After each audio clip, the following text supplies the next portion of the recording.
ಇಳೆ ನಿಮ್ಮ ದಾನ ಬೆಳೆ ನಿಮ್ಮ ದಾನ ಸುಳಿದು ಸೂಸುವ ಗಾಳಿ ನಿಮ್ಮ ದಾನ. ಇಳೆ ನಿಮ್ಮ ದಾನ ಬೆಳೆ ನಿಮ್ಮ ದಾನ ಸುಳಿದು ಸೂಸುವ ಗಾಳಿ ನಿಮ್ಮ ದಾನ. ನಿಮ್ಮ ದಾನವನ್ನುಂಡು ನಿಮ್ಮ ದಾನವನ್ನುಂಡು ಅನ್ಯರ ನೆನೆಯುವ ಕುನ್ನಿಗಳನ್ನೇನೆಂಬೆ ರಾಮನಾಥ. ನಿಮ್ಮ ದಾನವನ್ನುಂಡು ಅನ್ಯರ ನೆನೆಯುವ ಕುನ್ನಿಗಳನ್ನೇನೆಂಬೆ ರಾಮನಾಥ. ಸೊ ಕಲ್ಯಾಣ ಶರಣರ ಪೈಕಿ ಪ್ರಥಮ ವಚನಕಾರರು ಜೇಡರ ದಾಸಮಯ್ಯನವರ ವಚನ. ಸೊ ಇವತ್ತಿನ ಕಾರ್ಯಕ್ರಮ ನಮಗಿಲ್ಲಿ ಭಾಳ ಸಂತೋಷ ಅನ್ನಿಸ್ತದೆ. ಈಗ ತಾನೇ ನಾವು ಸಂವಿಧಾನದ ಪೀಠಿಕೆಯನ್ನು ಸಾಮೂಹಿಕವಾಗಿ ಪಠಣ ಮಾಡೋದರ ಮೂಲಕ ಇಡೀ ದೇಶದ ಸಮಗ್ರತೆ, ಐಕ್ಯತೆ, ಸಹೋದರತೆ, ಭಾತೃತ್ವ, ಜಾತ್ಯತೀತೆ, ಸಮಾಜವಾದ, ಪ್ರಜಾಪ್ರಭುತ್ವ ಇವೆಲ್ಲವೂ ನಾವು ಕಾಪಾಡೋದು, ಸಂರಕ್ಷಣೆ ಮಾಡ್ಕೊಳ್ಳೋದು ನಮ್ಮೆಲ್ಲರ ಹಕ್ಕು ಅನ್ನೋದನ್ನು ಪುನಃ ನೆನಪು ಮಾಡ್ಕೊಂಡಿದ್ದೀವಿ. ಸಮಸ್ಯೆ ಇಷ್ಟೇ, ಇವತ್ತು ದೇಶದಾದ್ಯಂತ ಸರ್ಕಾರ, ಸಂಘ ಸಂಸ್ಥೆಗಳು, ಸಮಾಜಗಳು ಈ ದಿನಾಚರಣೆಯಲ್ಲಿ ತೊಡಗಿವೆ. ಇದು ಇಡೀ ದೇಶದ ದಿನಾಚರಣೆಯಾಗಿ ಹೆಚ್ಚೆಚ್ಚು ಬೆಳಕಿಗೆ ಬರುವಂಥ, ಪ್ರವರ್ಧಮಾನಕ್ಕೆ ಬರುವಂಥ ಕಾಲ. ಜೊತೆಗೆ ಇಲ್ಲಿನ ಒಂದು ಕಾರ್ಯಕ್ರಮದ ಸಮೀಕರಣ ಕೂಡ ಭಾಳ ತುಂಬ ಸಂತೋಷ ಇದೆ. ಬಾಬು ಜಗಜೀವನ್ ರಾಮ್, ಬಾಬಾ ಸಾಹೇಬ್ ಅಂಬೇಡ್ಕರ್ ಅವರ ಎರಡೂ ಜಯಂತಿಗಳನ್ನು ಏಕಕಾಲಕ್ಕೆ ಒಂದೇ ಸಂದೇಶನಾಗಿ ಕೊಂಡೊಯ್ಯುವಂಥ ಪ್ರಯತ್ನ ಏನದಲ್ಲ, ಅಂಥದ್ದೊಂದು ಕಾರ್ಯಕ್ರಮ ಅದಲ್ಲ, ಇದು ಭಾಳ ಪಾಸಿಟಿವ್ ಆದಂಥ ಈ ಕಾಲದಲ್ಲಿ, ಈ ದಿನಗಳಲ್ಲಿ ಭಾಳ ಮುಖ್ಯವಾದಂಥ. ಅದಕ್ಕೆ ಆ್ಯಕ್ಚುಲಿ ಸ್ನೇಹಿತರಾದ ಮತ್ತು ತಹಶೀಲ್ದಾರಾದ ಮಂಜುನಾಥ್ ಅವರು ಕರೆದಾಗ ನನಗೆ ಸ್ವಲ್ಪ ಹುಷಾರಿದ್ದಿಲ್ಲ, ದೂರ ಬೇರೆ ಇದ್ದೆ. ಮಸ್ಕಿ ಅಂದರೆ ಬರ್ತೀನಿ ಅಂದ ಅಂತ. ಯಾಕಂದರೆ ಮಸ್ಕಿಯಲ್ಲಿ ಒಂದು ಕ್ರಿಯೇಟಿವಿಟಿ ಅದ. ಯಾಕಂದರೆ ಮಸ್ಕಿ ಐತಿಹಾಸಿಕ ಪ್ರದೇಶ, ಮಸ್ಕಿಗೊಂದು ಇತಿಹಾಸ, ಮಸ್ಕಿಗೊಂದು ಪರಂಪರೆ, ಪ್ರಾಚೀನ, ಪುರಾತನ ಮತ್ತು ಆಧುನಿಕ ಮೂರು ಪರಂಪರೆ ಮತ್ತು ಇತಿಹಾಸ ಇರೋ ಜಾಗ. ಮತ್ತು ನಮ್ಮ ಚಳವಳಿಗಳಿಗೆ ನಾವೇನು ಚಳವಳಿ ಕಟ್ಟಿದ್ದೀವಿ, ನಾವು ಯಾವ ಚಳವಳಿ ಮೂಲಕ ಆದು ಬಂದೀವಿ, ಆ ಚಳವಳಿಗೂ ಮಸ್ಕಿ, ಮಾಸಂಗಿಪುರ ಮೂಲ ನೆಲೆ ಅನ್ನೋದನ್ನು ಮರೆಯಂಗಿಲ್ಲ ಯಾವಾಗಲೂ. ರಾಜ್ಯ ಅಲ್ಲ, ಬೆಂಗಳೂರು ಅಲ್ಲ, ಮೈಸೂರು ನಮಗೆ ಪ್ರೇರಣೆ ಅಲ್ಲ, ಬೆಂಗಳೂರು ನಮಗೆ ಪ್ರೇರಣೆ ಅಲ್ಲ, ಕಲಬುರಗಿ, ಬೀದರ್ ನಮಗೆ ಪ್ರೇರಣೆ ಅಲ್ಲ, ಬಿಜಾಪುರ ಅಂತ ಅಲ್ವೇ ಅಲ್ಲ, ಮಸ್ಕಿ ನಮಗೆ ಪ್ರೇರಣೆ ಆಗ್ತದೆ. ಎಸ್ಪೆಷಲಿ ನಾನು 42 ವರ್ಷ ಸಾರ್ವಜನಿಕ, ದಲಿತ, ಎಡಪಂಥೀಯ, ಕಮ್ಯುನಿಸ್ಟ್ ಚಳವಳಿಯಲ್ಲಿ, ಕಾರ್ಮಿಕ ಚಳವಳಿಯಲ್ಲಿ ಕೆಲಸ ಮಾಡಲಿಕ್ಕೆ ನಾನು 42 ವರ್ಷ. ಈ 42 ವರ್ಷಕ್ಕೆ ಬೇಕಾದ ಐತಿಹಾಸಿಕ ಎನರ್ಜಿನ ತಂದು ಕೊಟ್ಟಿದ್ದು ಇದೇನೆಲ್ಲ, ಇದೇ ಮಸ್ಕಿ, ಮೆದಕಿನಾಳ್ ಈ ಪ್ರದೇಶದಿಂದಲೇ ನಾವೆಲ್ಲ ಬೆಳೆದು ಹೊರಗೆ ಬಂದವರು ಅಂತ. ಹಂಗಾಗಿ ಅಲ್ಲಿ 10,000 ಜನ ಸೇರ್ತದಂದ್ರೆ ಅಲ್ಲಿ ಹೋಗೋದು ಬೇಡ, ಮಸ್ಕಿಗೆ ಹೋಗೋಣ ಅಂತ ನಾನು ಇಲ್ಲಿಗೆ ಬಂದಿದ್ದು ಅಂತ. ಸೊ ಹಾಗಾಗಿ ಗೆಳೆಯರು ಇಲ್ಲಿ ತಮ್ಮ ಜೊತೆಗೆ ಈ ಕಾರ್ಯಕ್ರಮಕ್ಕೆ ಉಪನ್ಯಾಸಕರಂತ ಏನು ಕರೆದಿದ್ದಾರೆ, ಖಂಡಿತ ನಾವು ಉಪನ್ಯಾಸ ಮಾಡ್ಬೋದು. ಆದರೆ ಇದು ಸರ್ಕಾರಿ ಕಾರ್ಯಕ್ರಮ ಆಗಿದ್ದರಿಂದ, ಕರ್ನಾಟಕ ಸರ್ಕಾರದ ಜಿಲ್ಲಾ ಪಂಚಾಯತ್, ತಾಲೂಕು ಆಡಳಿತ ಆಗಿದ್ದರಿಂದ ಸರ್ಕಾರ ತನ್ನ ಆದೇಶಗಳನ್ನು, ತನ್ನ ಪಾಲಿಸಿಗಳನ್ನು, ತನ್ನ ನೀತಿಗಳನ್ನು ಜಾರಿ ಮಾಡ್ತದೆ ವಿನ ನಮ್ಮ ಇಡೀ ಉಪನ್ಯಾಸವನ್ನು ಒಂದು ಸಲಹೆ ಅಂತ ತಗೊಳ್ಳೋ ಸಾಧ್ಯತೆ ಇದ್ದರೆ ಅದು ಭಾಳ ಒಳ್ಳೆಯದು. ಮೇಲೆ ಸರ್ಕಾರ ತಗೊಳ್ಳೋದು ಹೋದರೆ, ಇವತ್ತಿನ ಸಿದ್ದರಾಮಯ್ಯ ಅವರ ಸರ್ಕಾರದಲ್ಲಿ ಇಂಥದ್ದು ಒಂದು ಸಲಹೆಗಳಿಗೆ ಅವಕಾಶ ಇದ್ದಿದೆ ಅನ್ನುವಂಥ ಆಶಾಭಾವನೆ ಇದೆ. ಉಪನ್ಯಾಸ ಮಾಡೋದು, ವಿಚಾರಗಳನ್ನು ಹೇಳೋದು, ಯಾವ ವಿಷಯಗಳನ್ನು ಮುಚ್ಚಿಟ್ಟಿದ್ದಾರೆ ಅವನ್ನು ಬಿಚ್ಚಿಡೋದು ನಮ್ಮ ಕೆಲಸ. ಚಳುವಳಿಗಾರಾದ ನಮ್ಮ ಕೆಲಸ ಏನಂದರೆ, ಜನ ಸಾಮಾನ್ಯರನ್ನು ಯಾವ ರೀತಿ ದಿಕ್ಕು ತಪ್ಪಿಸ್ತಾ ಇದ್ದಾರೆ, ಏನು ಹೇಳ್ತಾ ಇದ್ದಾರೆ, ಏನು ಮಾಡ್ತಾ ಇದ್ದಾರೆ, ಆ್ಯಕ್ಚುಲಿ ಇತಿಹಾಸ ಏನಾಗಿದೆ ಅನ್ನೋಕ್ಕೆ ಸಂಬಂಧಿಸಿ ವಿಷಯಗಳನ್ನು ಜನರ ನಡುವೆ ಮೋಟಿವೇಟ್ ಮಾಡೋದು ನಮ್ಮ ಕೆಲಸ. ಹಾಗಾಗಿ ಉಪನ್ಯಾಸ ಅಂತೇಳಿ ದೊಡ್ಡ ಪ್ರಮಾಣದ ಇದಕ್ಕೆ ಹೋಗ್ದೇನೆ, ಯಾಕಂದರೆ ತುಂಬ ಜನ ಮಾತಾಡೋರು ಇದ್ದಾರೆ, ಆಮೇಲೆ ಸಮಯದ ಅನ್ನೋ ದೃಷ್ಟಿಯಲ್ಲಿ ಇಟ್ಕೊಂಡು ಕೆಲವು ವಿಷಯಗಳನ್ನು ತಮ್ಮ ಮುಂದೆ ಪ್ರಸ್ತಾಪ ಮಾಡಲಿಕ್ಕೆ ನಾನು ಬಯಸ್ತೀನಿ ಅಂತ. ಮೊದಲನೇದಾಗಿ ಡಾಕ್ಟರ್ ಬಾಬು ಜಗಜೀವನ್ ರಾಮ್ ಅವರ ವ್ಯಕ್ತಿ ಪರಿಚಯ, ಅವರ ಪ್ರವೃತ್ತಿ ಪರಿಚಯ, ಅವರ ರಾಜಕಾರಣ, ಅವರ ಸಿದ್ಧಾಂತ, ಅವರ ಕೊಡುಗೆ ಕುರಿತು ನಾವು ಇದುವರೆಗೂ ಕಡಿಮೆನೇ ಮಾತಾಡಿದ್ದೀವಿ ದೇಶದಲ್ಲಿ. ಈಗ ಹೆಚ್ಚು ಮಾತಾಡಬೇಕಾದ ಸಂದರ್ಭ ಅಂತ. ಯಾವೆಲ್ಲ ನಾಯಕರು, ಯಾವೆಲ್ಲ ಪ್ರತಿಭೆಗಳು ಈ ದೇಶಕ್ಕಾಗಿ, ಈ ದೇಶದ ದಮನಿತ ಜನರ ಸಲುವಾಗಿ, ದುಡಿ ವರ್ಗದ ಸಲುವಾಗಿ, ದುರ್ಬಲದ ಸಲುವಾಗಿ ಕೆಲಸ ಮಾಡಿದಾರೋ, ಕೊಡುಗೆಗಳನ್ನ ಕೊಟ್ಟಿದ್ದಾರೋ, ಹೋರಾಡಿದಾರೋ, ಅವರೆಲ್ಲರನ್ನೂ ಪುನಃ ಓದುವಂಥ ಕಾಲಘಟ್ಟ ಅಂತ. ಯಾಕಂತ ಕೇಳಿದರೆ, ನಮ್ಮ ದೇಶದ ಇತಿಹಾಸವನ್ನು ನಮಗೆ ಅರಿವಿಲ್ಲದಂತೆ ಮುಚ್ಚಿ ಹಾಕುವಂಥ ಜನ ಇವತ್ತು ನಮ್ಮನ್ನು ಆಳ್ತಾ ಇದ್ದಾರೆ. ನಮ್ಮ ನೆಲದ ಪರಂಪರೆಯನ್ನು ನಮಗೆ ಅರಿವಿಲ್ಲದಂತೆ ತಿರುಚುವಂಥ ದುರುಳರ ಆಡಳಿತದಲ್ಲಿ ನಾವಿದ್ದೀವಿ. ನಮ್ಮ ದೇಶದ ಸಂವಿಧಾನವನ್ನು ನಮಗರಿವಿಲ್ಲದಂತೆ ಅದೊಂದು ಪೂಜನೀಯ ಗ್ರಂಥ ಮಾಡಿ, ಪೂಜೆ ಮಾಡೋ ಪುಸ್ತಕ ಮಾಡಿ, ಮನುಸ್ಮೃತಿಯನ್ನು ಜಾತಿವಾದನ್ನು ಏರುವಂಥ ದುರುಳರ ಕಾಲ ಇದಾಗಿದ್ದರಿಂದ ನಾವು ಭಾಳ ಎಚ್ಚರಿಕೆಯಿಂದ ಈ ಸಂದರ್ಭದಲ್ಲಿ ನಮ್ಮ ಪ್ರತಿಯೊಬ್ಬ ನಾಯಕನ ಸ್ಮರಣೆ, ಆತನ ಕೊಡುಗೆ, ಆತನ ಕಾಲದ ಮಿತಿ, ಆವತ್ತಿನ ಪರಿಸ್ಥಿತಿ ಮಿತಿಗಳನ್ನು ಸರಿಯಾಗಿ ನೆನಪಿಟ್ಕೊಂಡು ನಾವೆಲ್ಲ ಮಾತಾಡಲೇಬೇಕಾಗಿದೆ. ಒಂದು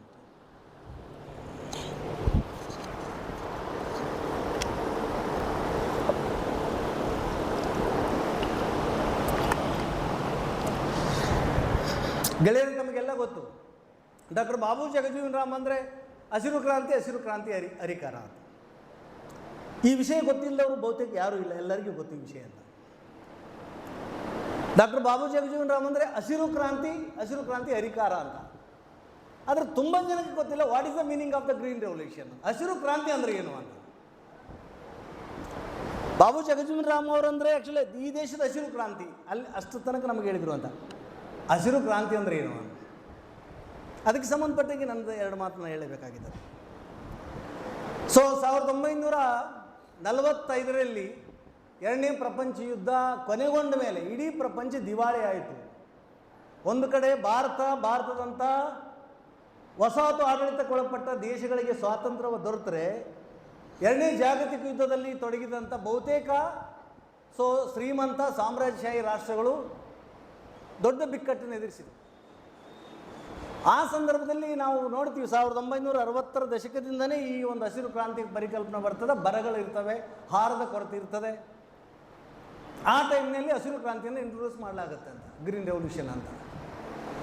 ಸೊ ಹಸಿರು ಕ್ರಾಂತಿಯನ್ನು ಈ ದೇಶದ ಆಹಾರ ಸಮಸ್ಯೆಯನ್ನು ಪರಿಹಾರ ಮಾಡಲಿಕ್ಕೆ, ಬರವನ್ನು ಮತ್ತು ಆಹಾರ ಸ್ವಾವಲಂಬನೆಯನ್ನು ಏನು ಆ್ಯಕ್ಚುಲಿ ನಾವು ಬರಗಳನ್ನು ಎದುರಿಸಬೇಕಾದ್ರೆ ಆಹಾರ ಸ್ವಾವಲಂಬನೆ ಏನು ಬೇಕಾಗಿದೆಲ್ಲ ಅದನ್ನು ಅಪ್ಲೈ ಮಾಡಬೇಕು ಅನ್ನುವಂಥ ಕಾರ್ಯಕ್ರಮವನ್ನು ಕೊಡೋದ್ರಲ್ಲಿ, ಅದನ್ನು ಸಂಯೋಜನೆ ಮಾಡೋದ್ರಲ್ಲಿ ಎಷ್ಟೇ ವಿಜ್ಞಾನಿಗಳು ಕೆಲಸ ಮಾಡಿದರೂ ಕೂಡ ಅದನ್ನು ಒತ್ತು ಕೊಟ್ಟಿದ್ದು, ಕಾಂಪೋಸ್ ಮಾಡಿದ್ದು, ಅದನ್ನು ಹೊರಗೆ ತಂದಿದ್ದು ಬಾಬು ಜಗಜೀವನ್ ರಾಮ್ ಅನ್ನೋ ವಿಚಾರ ಸ್ಪಷ್ಟ.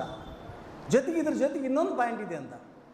ಹಸಿರು ಕ್ರಾಂತಿ ಅಂದರೆ ಆ್ಯಕ್ಚುಲಿ ನೀರಾವರಿಗಳಿಲ್ಲದೇ ಹಸಿರು ಕ್ರಾಂತಿ ಸಾಧ್ಯ ಇಲ್ಲ ಅಂತ. ನಾವು ಆ್ಯಕ್ಚುಲಿ ಮೊದಲನೇ ಪಂಚವಾರ್ಷಿಕ ಯೋಜನೆ ಶುರುವಾಗೋದಕ್ಕಿಂತ ಮುಂಚೆ ನಮ್ಮ ದೇಶದಲ್ಲಿ ಎಷ್ಟು ಪಂಚವಾರ್ಷಿಕ ಯೋಜನೆ ಬಂದಿವೆ, 3ನೇ ಪಂಚವಾರ್ಷಿಕ ಯೋಜನೆಯನ್ನು ಟೋಟಲ್ ಹಣವನ್ನು ನಾವು ನೀರಾವರಿ ಸಲುವಾಗಿ ಖರ್ಚು ಮಾಡಿದ್ದೀವಿ ಅಂತ. ಇಡೀ ದೇಶದಲ್ಲಿ ಮೇನ್ ಬಜೆಟನ್ನು ನೀರಾವರಿ ಸಲುವಾಗಿ 3ನೇ ಪಂಚವಾರ್ಷಿಕ ಯೋಜನೆಯನ್ನು ಖರ್ಚು ಮಾಡಿದ್ದೀವಿ ಅಂತ. ಅಷ್ಟು ಹಣನ ಅಂದರೆ ಇಡೀ ಪಂಚವಾರ್ಷಿಕ ಯೋಜನೆಗಳನ್ನು ನೀರಾವರಿ ಸಲುವಾಗಿ ತಿರುಗಿಸುವಂಥ, ನೀರಾವರಿ ಮೂಲಕ ಆ್ಯಕ್ಚುಲಿ ಹಸಿರು ಇರಿಗೇಷನ್ ಕ್ರಾಪ್ನ ಬೆಳವಣಿಗೆ ಮಾಡ್ತಕ್ಕಂಥ ಒಂದು ಪ್ರೋಗ್ರಾಮ್ ಅದಲ್ಲ, ಅದು ಭಾರತದ ಕೃಷಿ ರಂಗದಲ್ಲಿ ಆದಂಥ ಒಂದು ದೊಡ್ಡ ಪ್ರಮಾಣದ ಕ್ರಾಂತಿ ಅಂತ.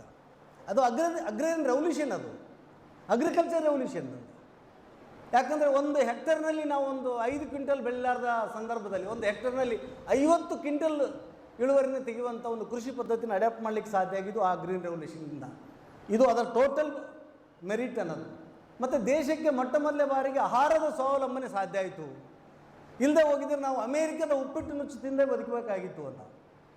ಅಮೇರಿಕ ದೇಶದವರು ತಮ್ಮ ದೇಶದಲ್ಲಿ ಹಂದಿ ಸಾಕಾಣಿಕೆಗೆ ಬಳಸ್ತಕ್ಕಂಥ ಉಪ್ಪಿಟ್ಟು ನುಚ್ಚುಗಳನ್ನು ಈ ದೇಶದ ಜನ ನೋಡಿ, ಇದು ನೀವು ಹಂದಿ ಕೊಡ್ತಾಯಿದ್ರಿ, ಇದು ನಮ್ಮ ಮಂದಿ ಕೊಟ್ಟರೆ ಅನುಕೂಲ ಆಗುತ್ತೆ ಅಂತ ಹೇಳಿದ ಮೇಲೆ ಅವರು ಈ ದೇಶಕ್ಕೆ ಏಡೆಡ್ ಅನುದಾನ ಕೊಟ್ಟಂಗಾಯಿತು, ಈ ದೇಶದ ಮಾರ್ಕೆಟ್ ಹಿಡ್ದಂಗೆ ಆಯಿತು ಅಂತೇಳಿ ಅವರು ಉಪ್ಪಿಟ್ಟು ನುಚ್ಚುಗಳನ್ನು ಕಳಿಸ್ಕೊಡ್ತಿದ್ರು.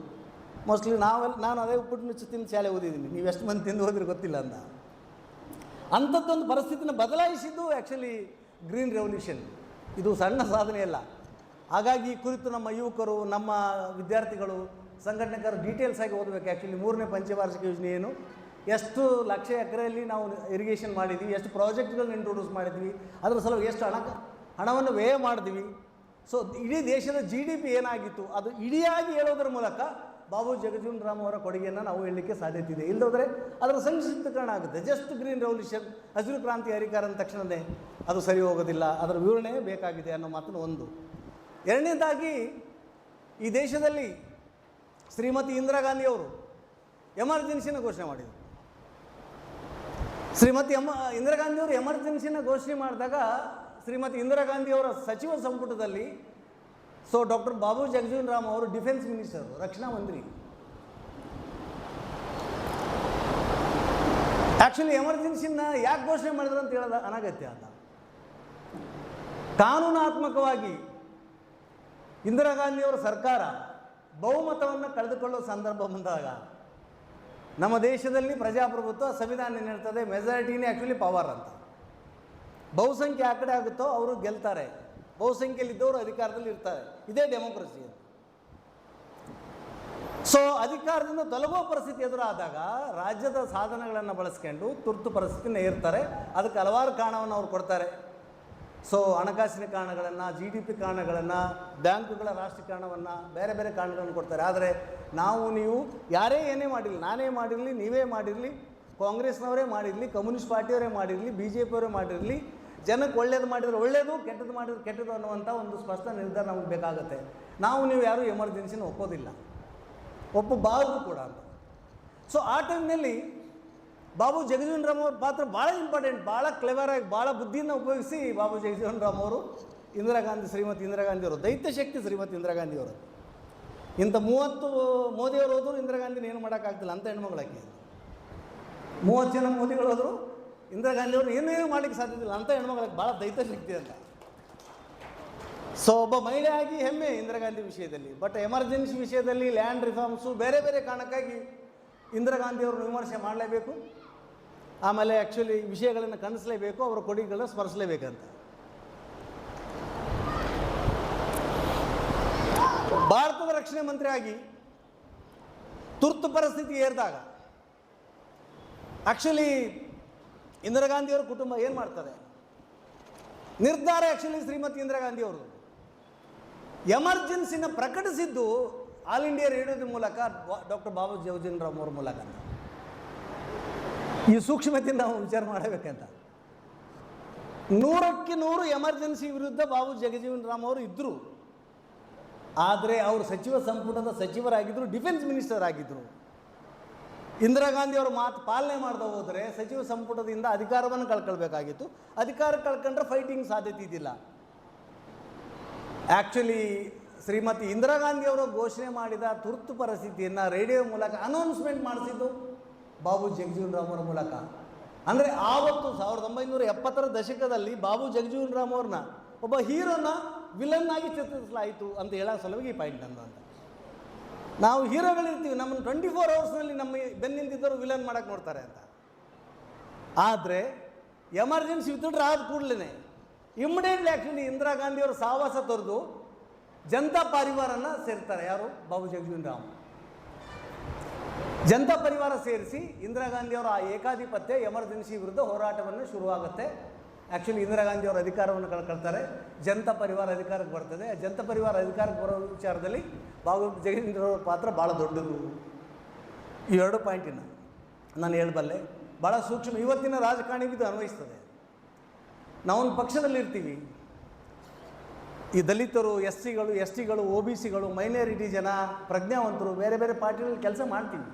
ನಮ್ಮ ಆತ್ಮಸಾಕ್ಷಿಗೆ ವಿರುದ್ಧವಾಗಿ, ನಮ್ಮ ಪ್ರಜಾಪ್ರಭುತ್ವದ ಆಶಯಗಳಿಗೆ ವಿರುದ್ಧವಾಗಿ, ನಮ್ಮ ಜನ ಸಮುದಾಯದ ಹಿತಾಸಕ್ತಿಗೆ ವಿರುದ್ಧವಾಗಿ, ನನ್ನ ಅಧಿಕಾರ ಅಥವಾ ನನ್ನ ಸ್ಥಾನಮಾನಕ್ಕಾಗಿ ನಾನು ಮಂತ್ರಿಯಾಗಿ ಉಳಿಯೋ ಸಲುವಾಗಿ ಮಾಡಲಾರದನ್ನು ಮಾಡಿದರೆ ಚರಿತ್ರೆ ಕ್ಷಮಿಸಲಿಕ್ಕೆ ಸಾಧ್ಯತೆ ಇಲ್ಲ. ಇದರಿಂದ ಒಳ್ಳೆಯ ಪಾಠ ಕಲಿಬೋದು. ಎಮರ್ಜೆನ್ಸಿಯಲ್ಲಿ ಇಂದಿರಾ ಗಾಂಧಿ ಪರವಾಗಿದ್ದು, ಎಮರ್ಜೆನ್ಸಿ ಆದಮೇಲೆ ಇಂದಿರಾ ಗಾಂಧಿ ವಿರುದ್ಧ ನಿಲ್ಲೋದ್ರ ಮೂಲಕ ಇಂದಿರಾ ಗಾಂಧಿಯನ್ನು ಸೋಲಿಸಿದ ಕೀರ್ತಿ ಬಾಬು ಜಗಜೀವನ್ ರಾಮ್ ಅವ್ರದ್ದು ಅನ್ನೋದನ್ನು ನೆನಪಿಡಬೇಕು ಅಂತ. ಇದು ಪಾಠ ಕಲಿಯಬೇಕಲ್ಲ ಅಂತ. ಎಷ್ಟು ಜನ ನಾವೀಗ ಬಾಬು ಜಗಜೀವನ್ ರಾಮ್ ಫಾಲೋಅಪ್ ಮಾಡ್ತೀವಿ? ಎಷ್ಟು ಜನ ಫಾಲೋಅಪ್ ಮಾಡ್ತೀವಿ? ಅವ್ರ ಫೋಟೋ ಬೇಕು, ಅವ್ರ ಹೆಸರುಗಳು ಬೇಕು ನಮಗೆ, ಅವ್ರ ಐಡೆಂಟಿಟಿ ಸಲುವಾಗಿ ಅಂತ. ಗೆಳೆಯರು, ಈ ಮಾತನ್ನು ಕಾರವಾಗಿ ಹೇಳಿಕ್ಕೆ ನಾನು ಬಯಸ್ತೀನಿ.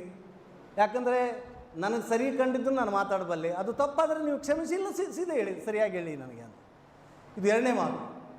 ಜೊತೆಗೆ ಈ ದೇಶದಲ್ಲಿ ಜಾತಿ ವ್ಯವಸ್ಥೆಯ ನಿರ್ಮೂಲನೆಗಾಗಿ ನಡೆದ ಹೋರಾಟಕ್ಕೆ ಯಾವತ್ತೂ ಭಾವನಾತ್ಮಕ, ಭೌತಿಕ ಸಂಬಂಧವನ್ನು ಬಾಬು ಜಗಜೀವನ್ ರಾಮ್ ಇಟ್ಕೊಂಡಿದ್ರು. ನಿರಂತರವಾಗಿ ಈ ದೇಶದಲ್ಲಿ ಜಾತಿ ನಾಶ ಆಗಬೇಕು ಅಂತ, ಕಾಸ್ಟ್ ಅನುಲೇಷನ್, ಜಾತಿ ಸುಧಾರಣೆ ಆಗಬೇಕನ್ನೋದಲ್ಲ, ಜಾತಿ ನಾಶ ಆಗಬೇಕನ್ನೋ ಜನತಾ ಚಳವಳಿ ಏನಿತ್ತಲ್ಲ, ಅದರ ಒಟ್ಟಿಗೆ ಬಾಬು ಜಗಜೀವನ್ ರಾಮ್ ಇದ್ದರು. ಬಟ್ ಅವ್ರಿಗಿರೋ ಮಿತಿ ಏನಂದರೆ, ಯಾವತ್ತು ಪಕ್ಷದ ಹೊರಗಡೆ, ಪಕ್ಷ ರಾಜಕಾರಣ ಪ್ರಮುಖವಾಗಿ ಜಗಜೀವನ್ ರಾಮ್ ಅವ್ರದ್ದಾಗಿದ್ದರಿಂದ ವಿಶಾಲವಾಗಿ ದೊಡ್ಡ ಪ್ರಮಾಣದ ಜನತಾ ಚಳವಳಿಯಲ್ಲಿ ಧುಮುಕಿ ಕೆಲಸ ಮಾಡಲಿಕ್ಕೆ ಬಾಬು ಜಗಜೀವನ್ ರಾಮ್ ಅವರಿಗೆ ಸಾಧ್ಯ ಆಗಲಿಲ್ಲ. ಈ 3 ಸಂದೇಶಗಳನ್ನು ಜಗಜೀವನ್ ರಾಮ್ ಅವರ ಪರವಾಗಿ ನಾವು ಹೇಳಬಲ್ಲಿವಿ. ಇವತ್ತು ಕೂಡ ಹಸಿರು ಕ್ರಾಂತಿಯ ಪರಿಸ್ಥಿತಿ ಏನಾಗಿದೆ, ಒಬ್ಬ ಹಸಿರು ಕ್ರಾಂತಿ ಹರಿಕಾರನ ಜನ್ಮದಿನವನ್ನು ಆಚರಿಸುವಾಗ ಇವತ್ತು ಹಸಿರು ಕ್ರಾಂತಿ ಫಲಶ್ರುತಿಗಳಿವೆ. ನಾವು ನಮಗೆ ವಾಟರ್ ರಿಸೋರ್ಸ್ ಎಷ್ಟಿದೆ, ಇವಾಗ ನಮಗೆ ನೀರಿನ ಸಂಪನ್ಮೂಲ ಎಷ್ಟಿದೆ, ನಮ್ಮ ನೀರಾವರಿ ಪ್ರದೇಶ ಎಷ್ಟಿದೆ, ನಾವು ಎಂಥ ಕೆಟ್ಟ ಪರಿಸ್ಥಿತಿನ ಫೇಸ್ ಮಾಡ್ತಾಯಿದ್ದೀವಿ. ಇದೆಲ್ಲದಕ್ಕೂ ಸರ್ಕಾರನೇ ಕಾರಣ ಅಂತ ಹೇಳಲಿಕ್ಕೆ ಸಾಧ್ಯತೆ ಇಲ್ಲ. ಎಲ್ಲ ಭೂಮಿನ ನೀರಾವರಿ ಮಾಡಬೇಕಂತ ಬಯಸ್ತೀವಿ, ಮತ್ತು ಎಲ್ಲ ನೀರಾವರಿ ಭೂಮಿನ ನೆಲ್ಲನ್ನೇ ಬೆಳಿಬೇಕಂತ ಬಯಸ್ತೀವಿ, ಇಲ್ಲ ಕಬ್ಬನ್ನೇ ಬೆಳಿಬೇಕಂತ ಬಯಸ್ತೀವಿ. ಬಟ್ ಜನಸಂಖ್ಯೆ ಹೆಚ್ಚಾಗ್ತಿದೆ, ನೀರಿನ ಸಂಪನ್ಮೂಲ ಕಡಿಮೆ ಆಗ್ತಿದೆ, ಭೂ ತಾಪಮಾನ ಜಾಸ್ತಿ ಆಗ್ತಿದೆ, ವಾಟರ್ ಈಲ್ಡ್ ಅಂತ ಏನು ಕರಿತೀವಿ, ನೀರಿನ ಇಳುವರಿ ಅಂತ ಏನು ಕರಿತೀವಿ, ಅದು ಕಡಿಮೆ ಆಗ್ತಿದೆ. ನಮ್ಮ ಭಾರತ ದೇಶದ ಭೌಗೋಳಿಕ ಪ್ರದೇಶದ ಮೇಲೆ ಹೆಚ್ಚು ಕಡಿಮೆ ಒಂದು ವರ್ಷದಲ್ಲಿ ಸತತವಾಗಿ ಎಲ್ಲ ಮಳೆಗಳಾದರೆ ನಮಗೆ ಸಿಗೋದು 3500 TMC ನೀರು. ಟೋಟಲ್ ನಮ್ಮ ಭಾರತದ ಭೌಗೋಳಿಕ ಪ್ರದೇಶದ ಎಲ್ಲ ಮಳೆಗಳು ಬಂದರೆ ಅಂತ. ನಮ್ಗೆ ಕ್ಯಾಪ್ಚರಿಂಗ್ ಕೆಪಾಸಿಟಿ ಅಂದರೆ ಮಳೆ ನೀರನ್ನ ಸಂಗ್ರಹಿಸಿಡ್ತಕ್ಕಂಥ ಕೆಪಾಸಿಟಿ ಎಷ್ಟಂತ ಗೊತ್ತೇನು ನಮಗೆ? 1500. ಉಳಿದಲ್ಲಿ ಸ್ಟೋರೇಜ್ ಮಾಡಲಿಕ್ಕೆ ಸಾಧ್ಯತೆ ಇಲ್ಲ ಅಂತ. ಈ ಆ್ಯಕ್ಚುಲಿ ಈಗ ನಮ್ಮದೇ ತಗೊಳ್ಳಿ, ಎಡದರೆ ನಾಡು ನಮ್ಮದು. ಎಡದರೆ ಅಂದರೆ ಆ್ಯಕ್ಚುಲಿ 2 ನದಿಗಳು ಅಂತ. ಎಡಕ್ಕೆ ಕೃಷ್ಣ, ಬಲಕ್ಕೆ ತುಂಗಭದ್ರಾ. ಈ ನೆತ್ತಿ ಮೇಲೆ ಒಂದು ಡ್ಯಾಮ್, ಆ ನೆತ್ತಿ ಮೇಲೆ ಒಂದು ಡ್ಯಾಮು. ನಮ್ಮ ರಾಯಚೂರು ಜಿಲ್ಲೆಯಾದಂಥ ಆ್ಯಕ್ಚುಲಿ ರಾಯಚೂರು ತಾಲೂಕು ಒಂದರಲ್ಲಿ 360 ಕೆರೆಗಳಿವೆ. ಆ್ಯಕ್ಚುಲಿ 147 ಕೆರೆಗಳು ಮಸ್ಕಿಯಲ್ಲಿವೆ. ಮಸ್ಕಿ ಕ್ಷೇತ್ರದಲ್ಲಿ ಅವನು ತುಂಬಿಸಿವೆ ನಾವು, ನಮ್ಮ ಶಾಸಕರು ಇಲ್ಲಿ ಅದಾರ ಅಂತ. ನಮ್ಮ ವಾಟರ್ ಈಲ್ಡ್ ಎಷ್ಟದ, ನಮ್ಮ ವಾಟರ್ ಕೆಪಾಸಿಟಿ ಎಷ್ಟದ?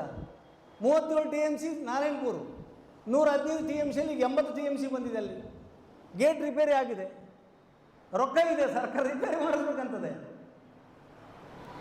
ಆದರೆ ಟೋಟಲ್ 6,40,000 ಎಕರೆಗಿದ್ದ ನೀರಾವರಿ ಪ್ರದೇಶ 9,60,000 ಎಕರೆಗೆ ವಿಸ್ತೀರ್ಣ ಆಗಿದೆ. ಇದು ಸ್ಥಿತಿ ಅಂತ. ಯಾವ ಹಸಿರು ಕ್ರಾಂತಿ ಭಾರತದ ಹಸಿವನ್ನು ನೀಗಿಸ್ತೋ, ಹಸಿರು ಕ್ರಾಂತಿ ವಿದೇಶಿ ಬಂಡವಾಳವನ್ನು ಈ ದೇಶದಲ್ಲಿ ಹೂಡಲಿಕ್ಕೆ, ಅಗ್ರಿಕಲ್ಚರ್ ಇಂಡಸ್ಟ್ರೀಸಲ್ಲಿ ಹೂಡಲಿಕ್ಕೆ ದಾರಿ ಆಯಿತು. ಹೆಂಗೆ ಅನ್ಎಂಪ್ಲಾಯ್ಮೆಂಟ್ ಕ್ರಿಯೇಟ್ ಮಾಡಿತು, ಹೆಂಗೆ ಭೂ ಫಲವತ್ತತೆಯನ್ನು ಹಾಳು ಮಾಡಿತು, ಹೆಂಗೆ ಹೆಚ್ಚಿನ ವಾಟರ್ ರಿಸೋರ್ಸ್ನ ಅದು ಡ್ಯಾಮೇಜ್ ಮಾಡ್ತಾನೋ ಅದರ ದುಷ್ಪರಿಣಾಮಗಳು ಕೂಡ ನಾವು ಚರ್ಚೆ ಮಾಡಬೇಕಾಗತ್ತೆ. ಜೊತೆಗೆ ಇವತ್ತು ನೀರಿನ ಸಂಪನ್ಮೂಲವನ್ನು, ಕೃಷಿಯನ್ನು, ಹಸಿರನ್ನ ಸಂರಕ್ಷಣೆ ಮಾಡಿಕೊಳ್ಳೋಂಥ ಹೋರಾಟಕ್ಕೆ ಕೈ ಹಾಕದೆ ಹೋದರೆ ಬಾಬು ಜಗಜೀವನ್ ರಾಮ್ ಅವರ ಗೌರವ ಘನತೆಗಳ ಬಗ್ಗೆ ಮಾತಾಗಿ ಉಳಿತಿದೆ ಅನ್ನೋ ಮಾತನ್ನು ನಾನು ಹೇಳಿಕ್ಕೆ ಬಯಸ್ತೀನಿ ಅಂತ. ಬಂಧುಗಳು, ಇದ್ರ ಜೊತೆಗೆ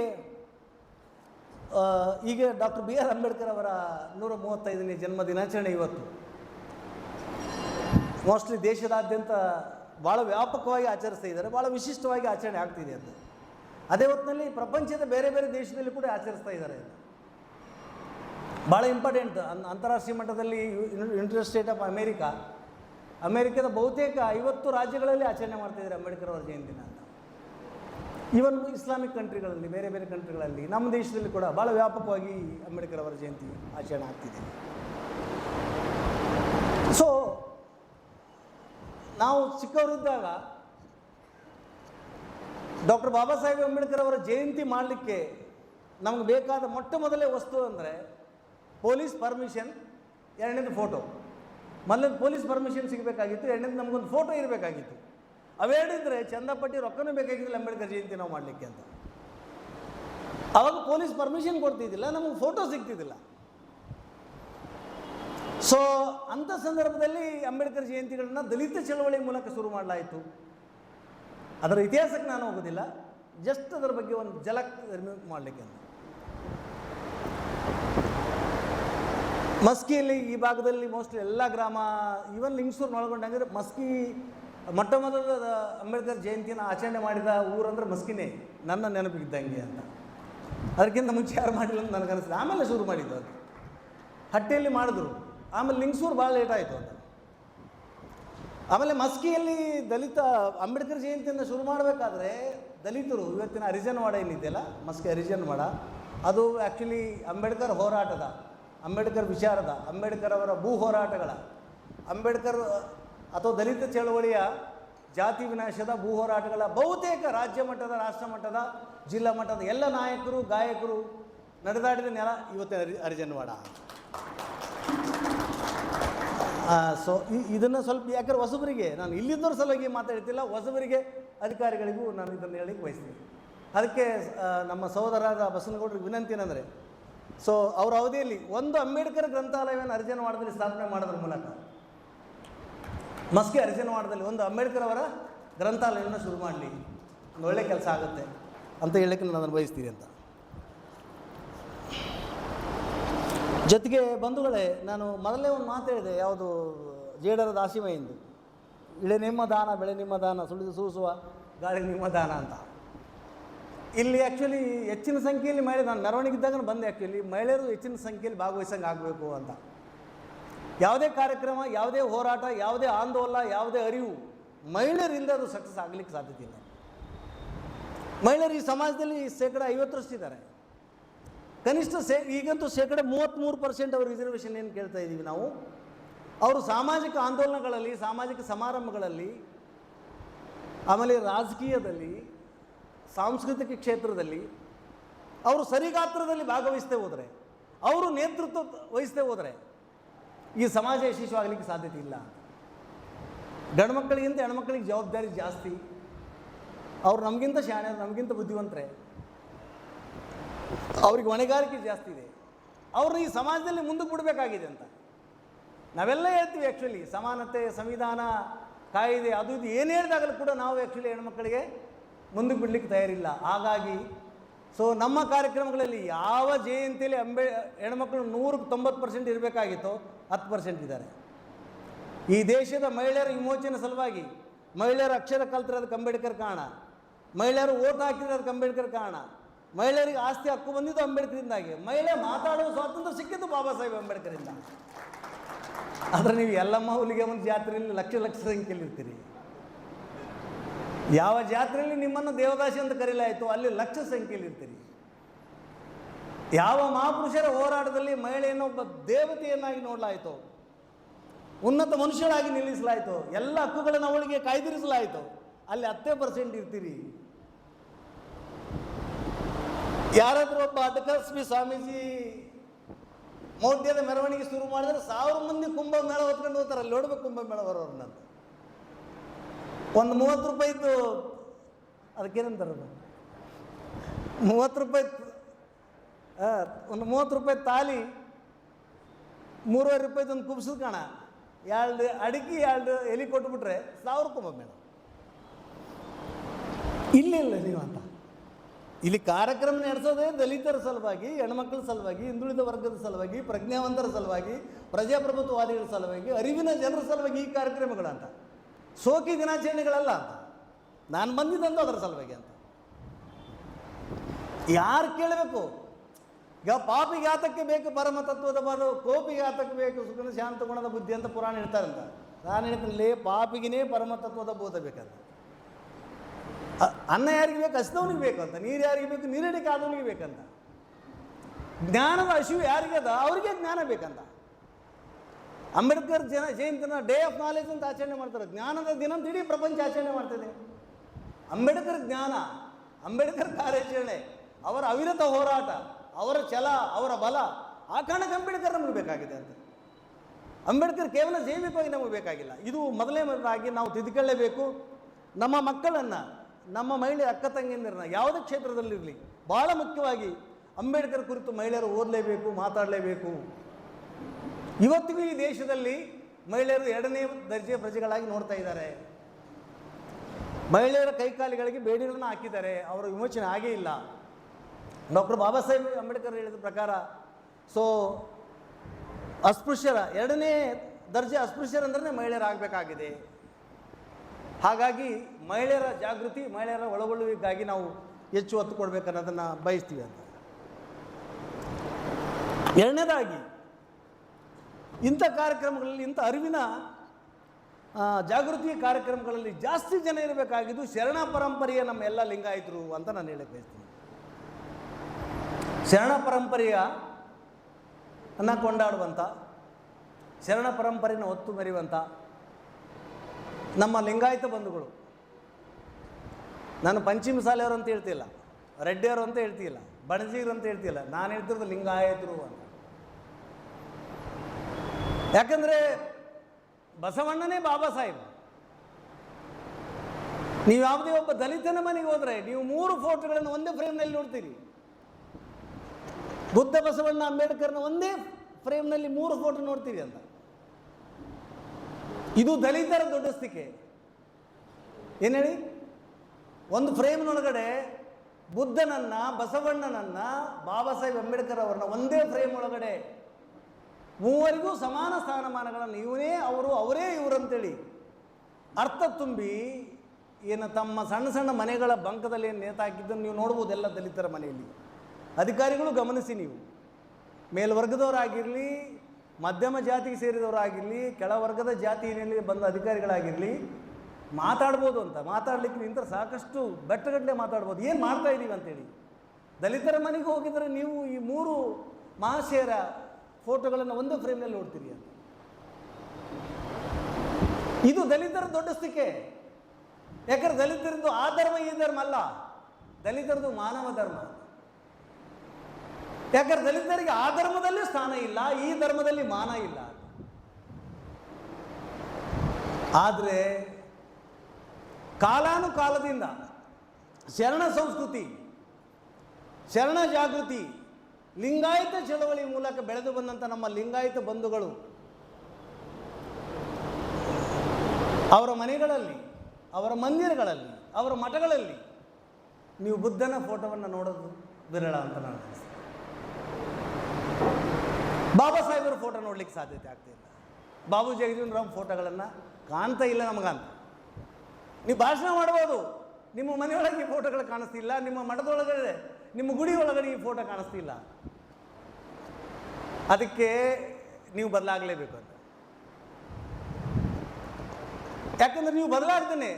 ಲಿಂಗಾಯತ ಸಮುದಾಯ ಕರ್ನಾಟಕದ ಸಾಮಾಜಿಕ ಚಳವಳಿಯಲ್ಲಿ, ಕೇವಲ ಕರ್ನಾಟಕದ ರಾಜಕೀಯ ಕ್ಷೇತ್ರದಲ್ಲಿ ಕೆಲವು ಜನ ಮುಖ್ಯಮಂತ್ರಿ ಆದರು, ಕೆಲವು ಜನ ಮಂತ್ರಿಗಳಾದರು, ಅವ್ರು ಅಷ್ಟು ವರ್ಷ ಆಳಿದ್ರು, ಇವ್ರು ಇಷ್ಟು ವರ್ಷ ಆಳಿದ್ರು, ಕೆಲಸಕ್ಕೆ ಬರಲಾರ್ಬೋದು ಅಂತ. ಆಳೋದು ದೊಡ್ಡ ಕೆಲಸ ಅಲ್ಲ, ಎಲ್ಲರಿಗೂ ಅರ್ಥಪೂರ್ಣವಾದ ಜೀವನ ಕೊಡೋದು ಬಹಳ ದೊಡ್ಡ ಕೆಲಸ. ಅದಕ್ಕೆ ನಮ್ಮ ಎಲ್ಲ ಲಿಂಗಾಯತ ಬಂಧುಗಳಿಗೆ ನಾವು ಈ ವೇದಿಕೆಯ ಮೂಲಕ ಕೈ ಮುಗಿದು ನಾವು ಕೇಳ್ತಾ ಇದ್ದೀವಿ, ನೀವು ಬದಲಾಗಲೇಬೇಕು, ನಿಜವಾಗಲೂ ಬಸವಣ್ಣ ನೀವು ನಂಬಲೇಬೇಕು ಅಂತ. ನಾವು ಬದಲಾಗಿದ್ದೀವಿ ದಲಿತರು ಅಂತ. ನಮ್ಮ ನಡುವೆ ಸಣ್ಣ ಪುಟ್ಟ ಜಗಳ ಬದುವಿಂದು ಹೊಲ್ದು ಮೀಸಲಾತಿ ಆದದನ್ನು ಸೆಟ್ಲ್ ಮಾಡ್ಕೊಳ್ತೀವಿ, ನೋ ಡೌಟ್ ಅಂತ, ಡೌಟೇ ಇಲ್ಲ ಅಂತ. ನೀವು ಬದಲಾಗಿ ಮೊದಲನೇದಾಗಿ ಅಂತ. ನಿಮಗೆ ಬಸವಣ್ಣ ಬೇಕೋ ಪಂಚಾಚಾರ್ಯರು ಬೇಕೋ ಅದು ತೀರ್ಮಾನ ಆಗೋ ತನಕ ಅಂಬೇಡ್ಕರ್ ಅರ್ಥ ಇಲ್ಲ ನಿಮ್ಮ ಪಾಲಿಗೆ. ಯಾಕಂದ್ರೆ ನೋಡಿ, ಇವತ್ತು ನಾವು ಬಾಬು ಜಗಜೀವನರಾಮ್ ಅವರು, ಬಾಬಾ ಸಾಹೇಬ್ ಅಂಬೇಡ್ಕರ್ ಜಯಂತಿನ ಒಟ್ಟಿಗೆ ಮಾಡ್ತಾ ಇದ್ದೀವಲ್ಲ, ಯಾರಿಗೆ ಅಸಮಾಧಾನ ಆದ ಇದರಲ್ಲಿ? ಯಾರಿಗೆ ಅಸಮಾಧಾನ ಅಂತೇಳಿ? ಅಂದರೆ ಅಸಮಾಧಾನ ಅಂದರೆ ಏನು ಅಂತ. ಆದರೆ ಮೊನ್ನೆ ಒಂದು ಇದಾಯಿತು, ಲಾಸ್ಟ್ ಟೈಮ್ನಲ್ಲಿ ಒಂದು ಡಿಸ್ಪ್ಯೂಟ್ ಆಯಿತು ಅಂತ. ಜಗಜ್ಯೋತಿ ಬಸವಣ್ಣವರ ಜಯಂತಿ ಅಂದರೆ ರೇಣುಕಾಚಾರ್ಯ ಜಯಂತಿ ಮಾಡ್ತಂತ ಚಾಲು ಮಾಡ್ಬಿಟ್ರು. ಬಸವಣ್ಣನ ಜಯಂತಿ ದಿವಸನೇ ನಾವು ರೇಣುಕಾಚಾರ್ಯರ ಜಯಂತಿಯನ್ನು ಮಾಡ್ತೀವಿ ಅಂತ ಸರ್ಕಾರ ಸಿದ್ದರಾಮಯ್ಯನವ್ರ ಮುಂದಕ್ಕೆ ಹೋಯ್ತು. ಅವ್ರು ಹೇಳಿದ್ರು ಇಲ್ಲ, ಅದು ಸಾಧ್ಯನಿಲ್ಲ. ಏನೇ ಆಗಿಲ್ಲ, ಏನೇ ಸಮಸ್ಯೆ ಆಗಿದ್ರು ಸಿದ್ದರಾಮಯ್ಯನವರು ಪಕ್ಕ 100% ಬಸವಣ್ಣವಾದಿ ಅಂದರೆ ಸಿದ್ದರಾಮಯ್ಯನೇ. ವ್ಯಕ್ತಿಯಾಗಿ ಮಿತಿಗಳು ಉಂಟು, ಸರ್ಕಾರವಾಗಿ ಮಿತಿಗಳು ಉಂಟು, ನಿಲುವು ತೀರ್ಮಾನಗಳು ಏರ್ಪೇರುಗಳು ಉಂಟು. ಬಟ್ ಒಂದು ವ್ಯಕ್ತಿ ಆಗ್ಯಾರ, ಅದು ಸಾಧ್ಯ ಇಲ್ಲ ಅಂತ ಹೇಳಿದ್ರು. ಬಸವಣ್ಣನೇ ಬೇರೆ, ರೇಣುಕಾಚಾರ್ಯರೇ ಬೇರೆ. ರೇಣುಕಾಚಾರ್ಯರ ಜಯಂತಿ ಪ್ರತ್ಯೇಕವಾಗಿ ಆಗಲಿ, ಅದು ದೊಡ್ಡ ಸಂಘರ್ಷಕ್ಕೆ ಹೋಗೋ ಸಂದರ್ಭ ಅಂತ. ಆವಾಗ ಒಂದಿಷ್ಟು ನಿಷ್ಠುರವಾದಿ ಬಸವಣ್ಣನ ವಾದಿಗಳು ಹೇಳಿದರು, ಅಸ್ತಿತ್ವದಲ್ಲೇ ಇಲ್ಲದಂಥ ರೇಣುಕಾಚಾರ್ಯರನ್ನ ಆ್ಯಕ್ಚುಲಿ ರೇವಣಸಿದ್ದನ ಹೆಸರನ್ನು ರೇಣುಕಾಚಾರ್ಯ ಅಂತ ಚೇಂಜ್ ಮಾಡಿ, ಕಾಪಿ ಮಾಡಿ, ಕಟ್ ಆ್ಯಂಡ್ ಪೇಸ್ಟ್ ಮಾಡಿ ಈಗ ಬಸವಣ್ಣ ಮೇಲೆ ದಾಳಿಗೆ ಬರ್ತಾ ಇದ್ದಾರೆ. ಯಾವ ಕಾರಣಕ್ಕೂ ಒಟ್ಟಿಗೆ ಮಾಡಲಿಕ್ಕೆ ಸಾಧ್ಯತೆ ಇಲ್ಲ ಅಂತ ಬಸವಣ್ಣವಾದಿಗಳು ಗುಡುಗಲಿಕ್ಕೆ ಶುರು ಮಾಡಿದರು. ಲಾಸ್ಟ್ ಟೈಮು ಆ್ಯಕ್ಚುಲಿ ಫ್ಲಾಪ್ ಆಗಿದೆ. ನೆಕ್ಸ್ಟ್ ಟೈಮ್ ಬಸವಣ್ಣನ ಜಯಂತಿ ರೇಣುಕಾಚಾರ್ಯ ಅಂದರೆ ನಾನು ನಿಮ್ಮ ಸಲುವಾಗಿ ಹೇಳ್ತಿಲ್ಲ. ಆಂಧ್ರದ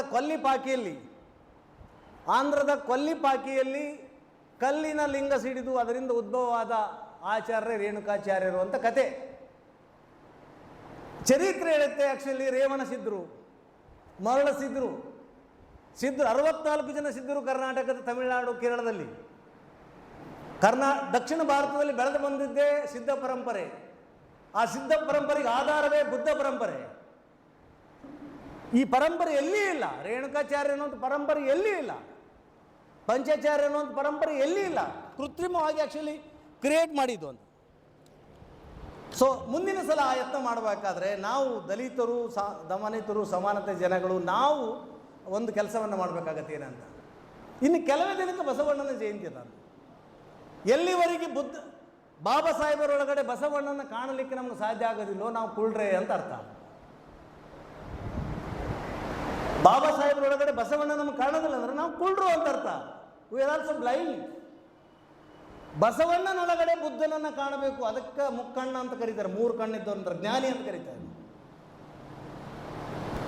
ಬಸವಣ್ಣನೊಳಗಡೆ ಬುದ್ಧನನ್ನು ಕಾಣಬೇಕು, ಬುದ್ಧನೊಳಗಡೆ ಬಸವಣ್ಣನ ಕಾಣಬೇಕು. ಬುದ್ಧ ಬಸವಣ್ಣನ ಬಾಬಾ ಸಾಹೇಬರೊಳಗಡೆ ಕಂಡಾಗ ಮಾತ್ರ ನಮಗೆ ಅರಿವು ಮೂಡಿದೆ ಅಂತ ಅರ್ಥ. ಇಲ್ಲದೆ ಹೋದ್ರೆ ನಾವು ಸೆಕ್ಟೇರಿಯನ್ನೇ. ಅದಕ್ಕೆ ನನ್ನ ಸಲಹೆ ಏನಂದರೆ, ಇನ್ನು ಕೆಲವು ದಿನದಲ್ಲಿ ಬಸವಣ್ಣನವರ ಜಯಂತಿ ಇದೆ. ಆ ಬಸವಣ್ಣನವರ ಜಯಂತಿನ ಯಾವುದೇ ಕಾರಣಕ್ಕೂ ಈ ಪಂಚಾಚಾರ್ಯರ ಕೈ ಕೊಡಬೇಡಿ ನೀವು ಅಂತ. ಕಟಗರ ಕೈಲಿ ಕೂಸ್ಕೊಟ್ಟಂಗಾಗತ್ತೆ ಅಂತ. ಮುಂದಿನ ಬಸವಣ್ಣನ ಜಯಂತಿಯಲ್ಲಿ ಎಲ್ಲ ದಲಿತರು, ವಿಶೇಷವಾಗಿ ಅಸ್ಪೃಶ್ಯರು, ನಾನು ಹೇಳ್ತಿರೋದು ಒಲೆ ಮಾದಿಗರು, ಕಡ್ಡಾಯವಾಗಿ ಬಸವಣ್ಣನ ಜಯಂತಿ ತಮಗೆ ತಿಳಿದ ರೀತಿಯಲ್ಲಿ ಓಣಿಯಲ್ಲಿ, ಮನೆಯಲ್ಲಿ, ಗಲ್ಲಿಯಲ್ಲಿ ಮಾಡಿ ಮತ್ತು ಸರ್ಕಾರದ ಆಚರಣೆಯಲ್ಲಿ ಹೆಣ್ಣು ಗಂಡು ಸಮೇತ ಬಸವಣ್ಣ ಜಯಂತಿಗೆ ನೀವು ಕೈ ಹಾಕಿ. ಬಸವಣ್ಣ ನಿಮ್ಮವ, ಇವನಾರವ ಇವನಾರವ ಎನ್ನದಿರಯ್ಯ, ಇವ ನಿಮ್ಮವ ಎನ್ನಿರಯ್ಯ, ನಿಮ್ಮ ಮನೆಯ ಮಗ ನೆಂದು ಎನಿಸಯ್ಯ ಕೂಡಲ ಸಂಗಮ ದೇವ ಅಂದ. ಯಾರು ಬಸವಣ್ಣ ನೀನು ಅಂದಾಗ ನಾನು ಆ್ಯಕ್ಚುಲಿ ವೈದಿಕ ಅಂತ ಹೇಳಲಿಲ್ಲ, ನಾನು ಸ್ಮಾರ್ತ ಬ್ರಾಹ್ಮಣ ಅಂತ ಹೇಳಿಲ್ಲ, ನಾನು ಡೊಹರ ಕಕ್ಕಯ್ಯನ ಮಗ, ಮಾದಾರ ಚೆನ್ನೈನ ಮೊಮ್ಮಗ, ನಮ್ಮ ದೊಡ್ಡಪ್ಪ ಡೊಹರ ಕಕ್ಕಯ್ಯ ಅಂತ ಹೇಳಿದ್ರೆ ಶರಣ ಬೇರೆ ಸಿಗ್ತಾನೆ ನಿಮಗೆ. ಅದಕ್ಕೆ ಸೊ ನಾವು ಈ ಚರಿತ್ರೆಯಲ್ಲಿ ಕಾಣಬೇಕಾಗಿದೆ. ನಮ್ಮ ಮುಂದೆ ಈ ಸವಾಲುಗಳಿದೆ. ಇದು ನನ್ನ 2ನೇ ಸಲಹೆ ಅದು. ಜೊತೆಗೆ ಡಾಕ್ಟರ್ ಬಾಬಾ ಸಾಹೇಬ್ ಅಂಬೇಡ್ಕರ್ ಅವರು ಮುಟ್ಟಲಾರದ ವಿಷಯ ಯಾವುದಿಲ್ಲ, ಅದರ ಬಗ್ಗೆ ಹೆಚ್ಚಿನ ವಿವರಣೆಗೆ ಹೋಗೋದಿಲ್ಲ. ಈ ದೇಶಕ್ಕೆ, ಈ ದೇಶದ ಸಮಸ್ಯೆಗಳಿಗೆ, ಯಾವ್ಯಾವ ಸಮಸ್ಯೆಗಳಿಗೆ ಪರಿಹಾರ ಹುಡುಕಬೇಕಂತ ಅವರು ಪ್ರಯತ್ನ ಮಾಡಿದರೆ ಬಹುತೇಕ ಆ ಕ್ಷೇತ್ರದಲ್ಲಿ ಭಾಳ ಗಹನವಾದ ವಿಶ್ಲೇಷಣಾತ್ಮಕವಾದ ಓದು ಡಾಕ್ಟರ್ ಬಾಬಾ ಸಾಹೇಬ್ ಅಂಬೇಡ್ಕರ್ ಅವ್ರದ್ದು. ನಾನು ಮೊನ್ನೆ ಒಂದು ದೀರ್ಘ ಲೇಖನ ಕನ್ನಡದಲ್ಲಿ ಬರೆದೆ, ಇಂಗ್ಲೀಷಲ್ಲಿ. ನಿನ್ನೆ ಮತ್ತು ಇವತ್ತು ಕೂಡ ಅದು ಭಾರತದ ಎಲ್ಲ ಭಾಷೆಯಲ್ಲಿ ಟ್ರಾನ್ಸ್ಲೇಟ್ ಆಗಿದೆ. ಅಂಬೇಡ್ಕರ್ ಅವರ ಜಯಂತಿಯನ್ನು ಅರ್ಥಪೂರ್ಣವಾಗಿ ಆಚರಿಸುವುದು ಹೇಗೆ ಅಂತೇಳಿ ನಾನು ಸುಮ್ಮನೆ ರೆಫರೆನ್ಸ್ಗೆ ಅದನ್ನು ಮಾಡಕತ್ತಿದ್ದು ಅಂತ. ಹೀಗಾಗಿ ಸೊ ಅಂಬೇಡ್ಕರ್ ಅವರನ್ನು ನಾವು ಎಷ್ಟು ವರ್ಣಿಸಿರೂ ಸಾಲದು. ಈಗ ಅಗತ್ಯವಾಗಿದ್ದು ಅಂಬೇಡ್ಕರ್ ಅವರ ವರ್ಣನೆ ಅಲ್ಲ, ಅಂಬೇಡ್ಕರ್ ಅವರ ವಿಚಾರಧಾರೆಯನ್ನು ಸದುಪಯೋಗಪಡಿಸ್ಕೊಳ್ಳೋದು, ಈ ಸಮಾಜದಲ್ಲಿ ಇಳಿಸೋದು ಅಂತ. ಔಷಧ ಅಂದರೆ ಹಚ್ಚೋದು ಸಲುವಾಗಿರೋದು ಅಂತ, ಔಷಧ ಅಂದರೆ ತೋರಿಸೋ ಸಲುವಾಗಿರೋದಲ್ಲ ಅಂತ. ಡಾಕ್ಟರ್ ಬಾಬಾ ಸಾಹೇಬ್ ಅಂಬೇಡ್ಕರ್ ವಿಚಾರಧಾರೆಗಳು ಭಾಷಣದ ವಸ್ತುಗಳಲ್ಲ, ಅಥವಾ ಗೋಡೆ ಮೇಲೆ ಕೊಟೇಶನ್ಗಳಲ್ಲ, ಅವುಗಳನ್ನು ಜಾರಿ ಮಾಡಬೇಕಾಗಿದೆ. ಹಾಗಾದ್ರೆ ಭಾರತದಲ್ಲಿ ಬಾಬಾ ಸಾಹೇಬ್ ಅಂಬೇಡ್ಕರ್ ವಿಚಾರಗಳು ಜಾರಿ ಆಗ್ಯವೇನು? ಯಾರು ಜಾರಿ ಮಾಡಿದ್ದಾರೆ? ಎಷ್ಟು ನಾವು ಜಾರಿಗೆ ತಂದಿವೆ? ಎಷ್ಟು ಸರ್ಕಾರಗಳು ಜಾರಿಗೆ ತಂದಿವೆ? ಆ ಪೈಕಿ ಬಹಳ ಮುಖ್ಯವಾಗಿ ನಮಗೆ ಬೇಕಾಗಿದ್ದೇನೆಂದರೆ ಆ್ಯಕ್ಚುಲಿ ಸ್ವಾತಂತ್ರ್ಯ ಅಂತ ಏನದಲ್ಲ, ಈ ದೇಶದಲ್ಲಿ ಇದುವರೆಗೂ ಸಂಪೂರ್ಣವಾಗಿ ಎಲ್ಲ ಜನಗಳಿಗೆ ಮಾತಾಡುವ ಸ್ವಾತಂತ್ರ್ಯ ಸಿಕ್ಕಿಲ್ಲ. ಈ ದೇಶದಲ್ಲಿ ಆದಿವಾಸಿಗಳು, ದಲಿತರು, ಹಿಂದುಳಿದ ವರ್ಗದವರು, ಮಹಿಳೆಯರು, ಮುಸಲ್ಮಾನರು ಮತ್ತು ಅಲ್ಪಸಂಖ್ಯಾತ ಜನಗಳು, ಅಂಗವಿಕಲರು, ತೃತೀಯ ಲಿಂಗಿಗಳು ಈ ದೇಶದ ಪೌರರು. ಈ ದೇಶ ಅವ್ರದ್ದು. ಅವರು ಈ ದೇಶದ ಬಗ್ಗೆ, ಈ ದೇಶದಲ್ಲಿದ್ದ ನನಗೆ ನನ್ನದೇ ಒಂದು ಅಡ್ರೆಸ್ ಇಲ್ಲಂದರೆ ನನಗೆ ದೇಶಾಭಿಮಾನ ಹೆಂಗೆ ಬರಲಿಕ್ಕೆ ಸಾಧ್ಯತೆ ಇದೆ?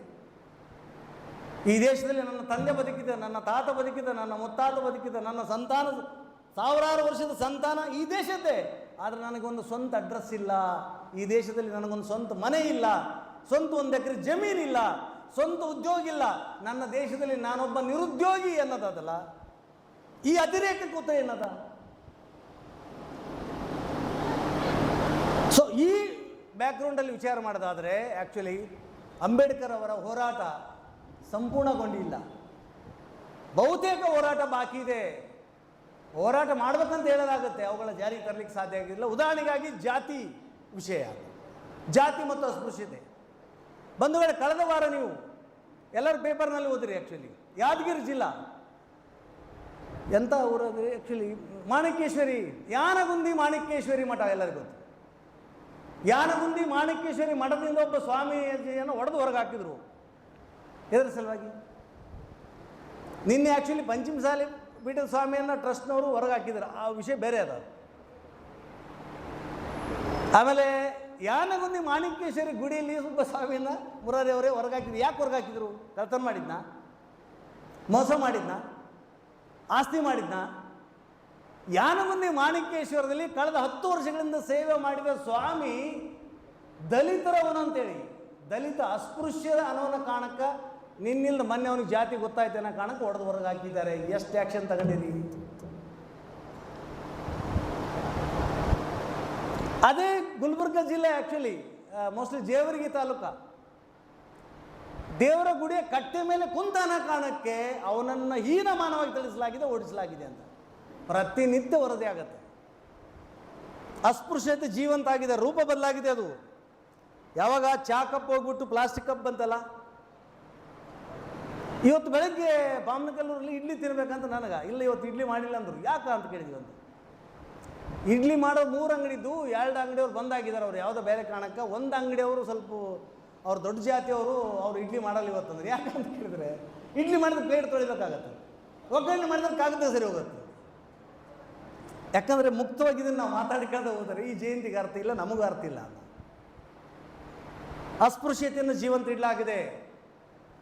ಊರ ಮುಂದೆ ಯಾರಾದರೂ ಒಂದು ಆ್ಯಕ್ಚುಲಿ ಲೇಔಟ್ ಮಾಡಿದರೆ ಫಸ್ಟ್ ಎಸ್ ಟಿಗಳಿಗೆ ಪ್ಲಾಟ್ ಕೊಡೋಲ್ಲ. ಅಲ್ಲಿ ಎಷ್ಟು ಕಂಪ್ಲೇಂಟ್ ಬೇಕಾದ್ರೆ ಸಮಾಜ ಕಲ್ಯಾಣ ಇಲಾಖೆ ಒಂದು ಸ್ಪೆಷಲ್ ಕೌಂಟರ್ ಓಪನ್ ಮಾಡಿ. ನೀವು ಎಸ್ ಟಿಗಳ ಕ್ಲಾಸ್ 1 ಆಫೀಸರ್ ಬಾಡಿ ಮನೆ ಸಿಕ್ಕಿಲ್ಲಲ್ಲ. ಕ್ಲಾಸ್ 1 ಆಫೀಸರ್ಗೆ IAS IPS IFS ಎಸ್ ಟಿಗಳು especially schedule caste first, schedule tribe second ಅಂತ ಬಾಡಿಗೆ ಮನೆ ಸಿಗೋದಿಲ್ಲ. ನಾನು ಪ್ಲಾಟ್ ಖರೀದಿ ಮಾಡ್ತೀನಿ, ನಾನು SC ಕಾಂಟ್ರಾಕ್ಟ್ರು, ಅವ್ರು 10 ಕೊಟ್ಟರೆ 12 ಕೊಡ್ತೀನಿ ಅಂದ್ರೆ ಇಲ್ರಿ ಸ್ವಲ್ಪ ತಡ್ಕೊಂಡ್ರೆ ಸ್ವಲ್ಪ ಮಾತಾಡ್ಕೋಬೇಕು. ನಾವು ಏನು ಮಾತಾಡ್ಕೊತೀರಿ? HB ಮುರಾರಿಗೆ ಮುಂದಿನ ಲೈನ್ ಮನೆ ಕೊಟ್ಟರೆ ಬೇರೆ ಗಿರಾಕಿ ಬರ್ದಲ್ಲ. ಅದಕ್ಕೆ ಮುರಾರಿಗೆ ಎಲ್ಲಿ ಕೊಡಬೇಕು? ಮಾತಿಗೆ ಮುರಾರಿ ಅನ್ಬೇಕು. ಮನೆ ಕೊಡುವಾಗ ಆತನ ಮನೆ 3ನೇ ಲೈನ್ಗೆ ಇರಬೇಕಿಂದ. ಇದು ಅಸ್ಪೃಶ್ಯತೆ ಅಲ್ಲ. ಮನೆ ಬಾಡಿಗೆ ಸಿಗಂಗಿಲ್ಲ, ಪ್ಲಾಟ್ ಖರೀದಿ ಮಾಡೋಕ್ಕೆ ಮುಂದೆ ಬಿಡೋಂಗಿಲ್ಲ. ಊರಾಗ ಹುಣ್ಣಿಮೆ ಹಬ್ಬ ಜಾತ್ರೆ ಮಾಡಿದ್ರೆ ದೇವರಿಗೆ ದಿಂಡ್ರಿಗೆ ಲೋಭನ ಹಾಕ್ಲಿಕ್ಕೆ ಓದಿಸ್ಕೊಂಡು ಬರಲಿಕ್ಕೆ ಲಾಸ್ಟಿಗೆ ಹೋಗ್ಬೇಕು. ಒಲೆ ಮಾದಿಗೆ ಒಳ್ಳೆಗಾಗಲ್ಲ ಇದು. ಮತ್ತು ಎಷ್ಟು ಮಟ್ಟಿಗೆ ಹೋರಾಡ್ತೀವಿ ನಾವು, ಎಷ್ಟು ಮಟ್ಟಿಗೆ ಅಧ್ಯಯನ ಮಾಡ್ತೀವಿ ನಾವು ಅಂತ. ಈ ಜಯಂತಿ ಆಗಬೇಕಾಗಿದ್ದು ಹಳ್ಳಿಗಳಲ್ಲಿ ಗಲ್ಲಿಯಲ್ಲಿ ಬಸವಣ್ಣನ ನಾವು ಒಯ್ಯಬೇಕಾಗಿದ್ದು ಅದೇ ಇದರಲ್ಲಿ ಅಂತ. ಭಾಳ ಸುಪ್ರೀಂ ಎಕ್ಸಾಂಪಲ್ಸ್ ಏನಂದರೆ, ಜಸ್ಟಿಸ್ ಗವಾಯಿ ಸುಪ್ರೀಂ ಕೋರ್ಟಿನ ಮುಖ್ಯ ನ್ಯಾಯಮೂರ್ತಿ ಆದಾಗ, ನೀವು ಓದಿಬಿಟ್ರೆ ಶಿಕ್ಷಣ ಸಂಘಟನೆ ಹೋರಾಟ, ನೀವು ಓದಿಬಿಟ್ರೆ ಬುದ್ಧಿವಂತರಾದರೆ ಉದ್ಯೋಗ ಮಾಡಿಬಿಟ್ರೆ ಈ ಸಮಾಜ ಸ್ವೀಕರಿಸಿಬಿಡ್ತದೆ ನಿಮ್ಮನ್ನಂತ ಉದ್ರಿ ಪುರಾಣ ಏನು ಹೇಳ್ತಿರಲ್ಲ. ಓದಿಬಿಟ್ರೆ ಸುಶಿಕ್ಷಿತರಾಗಿಬಿಟ್ರೆ, ಒಳ್ಳೆ ಬಟ್ಟೆ ಹಾಕಿದರೆ, ಸಂಸ್ಕೃತಿ ಕಲ್ತುಬಿಟ್ರೆ ನೀವು ಬ್ರಾಹ್ಮಣರದ್ದಂಗೆ ಇರ್ಬೋದು ಅಂತದಲ್ಲ. ಜಸ್ಟಿಸ್ ಗವಾಯಿ ಅವರು ಸುಪ್ರೀಂ ಕೋರ್ಟಿನ ಮುಖ್ಯ ನ್ಯಾಯಮೂರ್ತಿಗಳಿಗೆ ಯಾಕೆ ಚಪ್ಪಲಿ ಹೋಗಿದ್ರಿ? ಬೂಟ್ ಎಸ್ತವ್ರು ಯಾರು? ಆ ಹುಚ್ಚ ವಕೀಲಲ್ಲ, ಅವನು ಆ್ಯಕ್ಚುಲಿ ಹುಚ್ಚರು ಕೈಯಲ್ಲಿ ಕಲ್ಲಿದ್ದಂಗ ಒಗಿಸ್ತವ್ರು ಯಾವ ಬೋಸುಡಿ ಮಕ್ಕಳು ಅಂತ. ಗವಾಯಿನ ಬೂಟ್ ಒಗಿಸ್ತವ್ರು ಯಾವ ಬೋಸುಡಿ ಮಕ್ಕಳು ಅಂತ. ಇದು ಈ ದೇಶದ ಆ್ಯಕ್ಚುಲಿ ಜಾತಿ ಸ್ಥಿತಿಗೆ ಇದ್ದ. ಅದಕ್ಕೆ ಬಾಬಾ ಸಾಹೇಬರು ತಮ್ಮ ಇಡೀ ಥೀಸಿಸ್ ಹೋರಾಟದ ಮೂಲಕ ಅವ್ರು ಹೇಳ್ತಾ ಬರ್ತಾರೆ ಏನಂದ್ರೆ, ಆ್ಯಕ್ಚುಲಿ ವರ್ಣಾಶ್ರಮದ ಜಾತಿ ವ್ಯವಸ್ಥೆಯ ಬೇರು ವರ್ಣಾಶ್ರಮದಲ್ಲಿದೆ ಅಂತ. ಬ್ರಾಹ್ಮಣ ಕ್ಷತ್ರಿಯ ವೈಶ್ಯ ಶೂದ್ರ ಅಂತ ಏನದಲ್ಲ, the division of labour, division of caste ಅಂತ ಏನದ, ಬ್ರಾಹ್ಮಣ ಕ್ಷತ್ರಿಯ ವೈಶ್ಯ ಶೂದ್ರ, ಈ ಪದ್ಧತಿ ಬೇರಿರೋದೇ ಜಾತಿ ವ್ಯವಸ್ಥೆಯಲ್ಲಿ. ಆ ಜಾತಿ ವ್ಯವಸ್ಥೆ ಬೇರೆ ಮತ್ತೆ ಅದರ ಕೆಳಗಡೆ ಇದೆ. ಇದರಲ್ಲಿ ಬ್ರಾಹ್ಮಣ್ಯದ ವೇದಶಾಸ್ತ್ರ ಆಗಮ ತರ್ಕ, ಅದಕ್ಕೆ ಬ್ರಾಹ್ಮಣ್ಯ ಅಂತ ಕರೀತಾರೆ. ವೇದಶಾಸ್ತ್ರ ಆಗಮ ತರ್ಕನೇ ಬ್ರಾಹ್ಮಣ್ಯ ಅಂತ. ಜಾತಿ ವ್ಯವಸ್ಥೆ ಬೇರಿರೋದೇ ಬ್ರಾಹ್ಮಣ್ಯದಲ್ಲಿ, ಬ್ರಾಹ್ಮಣ್ಯದ ಬೇರಿರೋದೇ ರಾಜ್ಯಾಧಿಕಾರದಲ್ಲಿ ಅಂತ. ಅಂದ್ರೆ ಬ್ರಾಹ್ಮಣ್ಯವನ್ನು ಯಾಕೆ ಕಾಪಾಡ್ತಾರೆ ಅಂದರೆ, ಅದು ಒಣ ಬ್ರಾಹ್ಮಣ್ಯ ಅಂದರೆ ಯಾವನಿಗೆ ಬೇಕಾಗಿಲ್ಲ ಅದು ಅಂತ. ಆ ಗುಡಿಗೆ 10 ಪೈಸೆ ದಕ್ಷಿಣ ಆಗ್ತಿಲ್ಲ ಅಂದರೆ ಗುಡಿಗೆ ಪೂಜಾರಿ ಆಗಲಿಕ್ಕೆ ಅವನು ತಯಾರಿಲ್ಲ ಅಂತ. ಅಂದರೆ ವ್ಯಕ್ತಿಗತವಾಗಿ ಯಾವುದೇ ಬ್ರಾಹ್ಮಣ, ಯಾವುದೇ ಐನೋರು ಪೂಜಾರಿಗಳ ವಿರುದ್ಧ ನನ್ನ ಭಾಷಣ ಅಲ್ಲ, ವ್ಯವಸ್ಥೆ ಇದು ಅಂತ.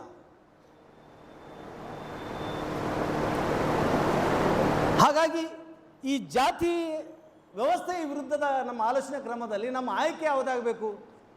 ಜಾತಿ ವರನೋ ಶಾಪನೋ? ನಮಗೆ ಬರೀ ಇಂಪಾರ್ಟೆಂಟ್ ಪ್ರಶ್ನೆ ಇದು. ಜಾತಿಯಿಂದ ಯಾರಿಗೆ ಲಾಭ ಇದೆ ಅವರು ಜಾತಿ ಇರಲಿ ಅಂತಾರೆ, ಜಾತಿಯಿಂದ ಯಾರಿಗೆ ಲುಕ್ಷಾನ್ ಇದೆ ಅವರು ಜಾತಿ ಬೇಡ ಅಂತಾರೆ. ಇದ್ರ ಜೊತೆಗೆ ಇನ್ನೊಂದು ಮಾತು ಆಡಲೇಬೇಕಾಗಿತ್ತು. ಜಾತಿ ಯಾರಿಗೆ ವರವೋ ಅವರು ಆ ಜಾತಿಯನ್ನು ಗೊಬ್ಬರ ನೀರು ಹಾಕಿ ಬೆಳೆಸ್ತಾರೆ, ಅಲಂಕರಿಸ್ತಾರೆ, ಆರಾಧಿಸ್ತಾರೆ. ವರ. ಆ ಜಾತಿ ಹೆಸರು ಹೇಳಿದ ಕೂಡಲೇ ಅವರಿಗೆ ಸ್ಥಾನ, ಮಾನ, ಆಸ್ತಿ, ಅಂತಸ್ತು, ಅಧಿಕಾರ ಎಲ್ಲ ಸಿಗ್ತದೆ. ಜಾತಿ ಅಂದರೆ ಯಾರಿಗೆ ಶಾಪವೋ ಅವರು ಅದನ್ನು ಸುಡಬೇಕಾಗತ್ತೆ ಅಂತ. ಇದೇ ಅಂಬೇಡ್ಕರ್ ವಾದ ಅಂತ.